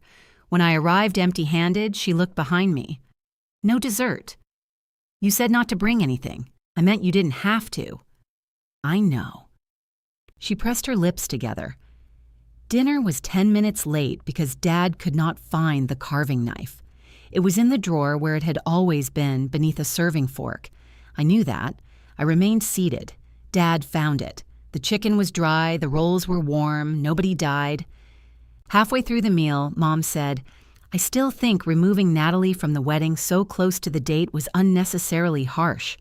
Dad put down his fork. I took a sip of water. It was harsh. Mom looked surprised. "I still think it was the right decision," I added. "There were kinder ways." "Yes." Natalie stabbed a cucumber. There were also kinder ways to give me the necklace. Mom's face tightened. I apologized. To Claire. "I gave it to you because I love you." "I know." That was part of the problem. Mom looked from one of us to the other. "So now neither of you wants anything from me?" Natalie and I exchanged a glance. "I want plenty," I said. "I just don't want it taken from someone else first." Mom looked down at her plate. She did not apologize again.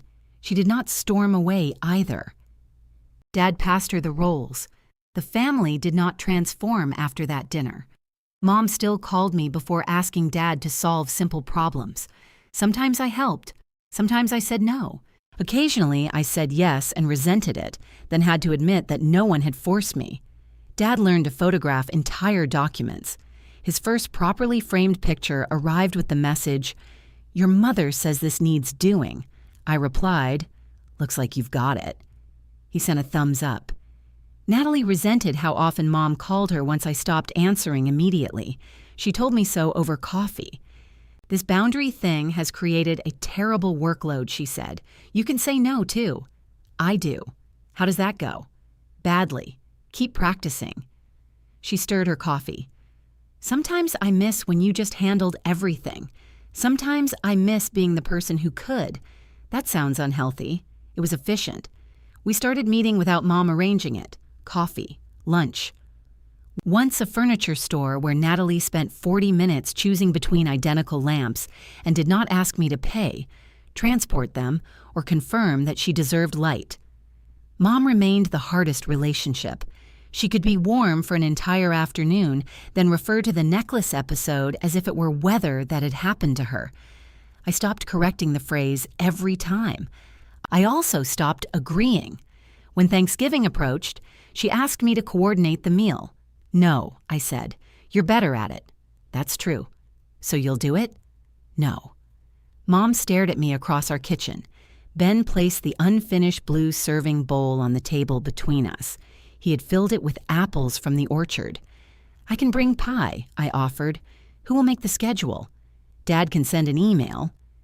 Dad, sitting beside her, said, "I know how." Mom turned toward him. He shrugged. "I do."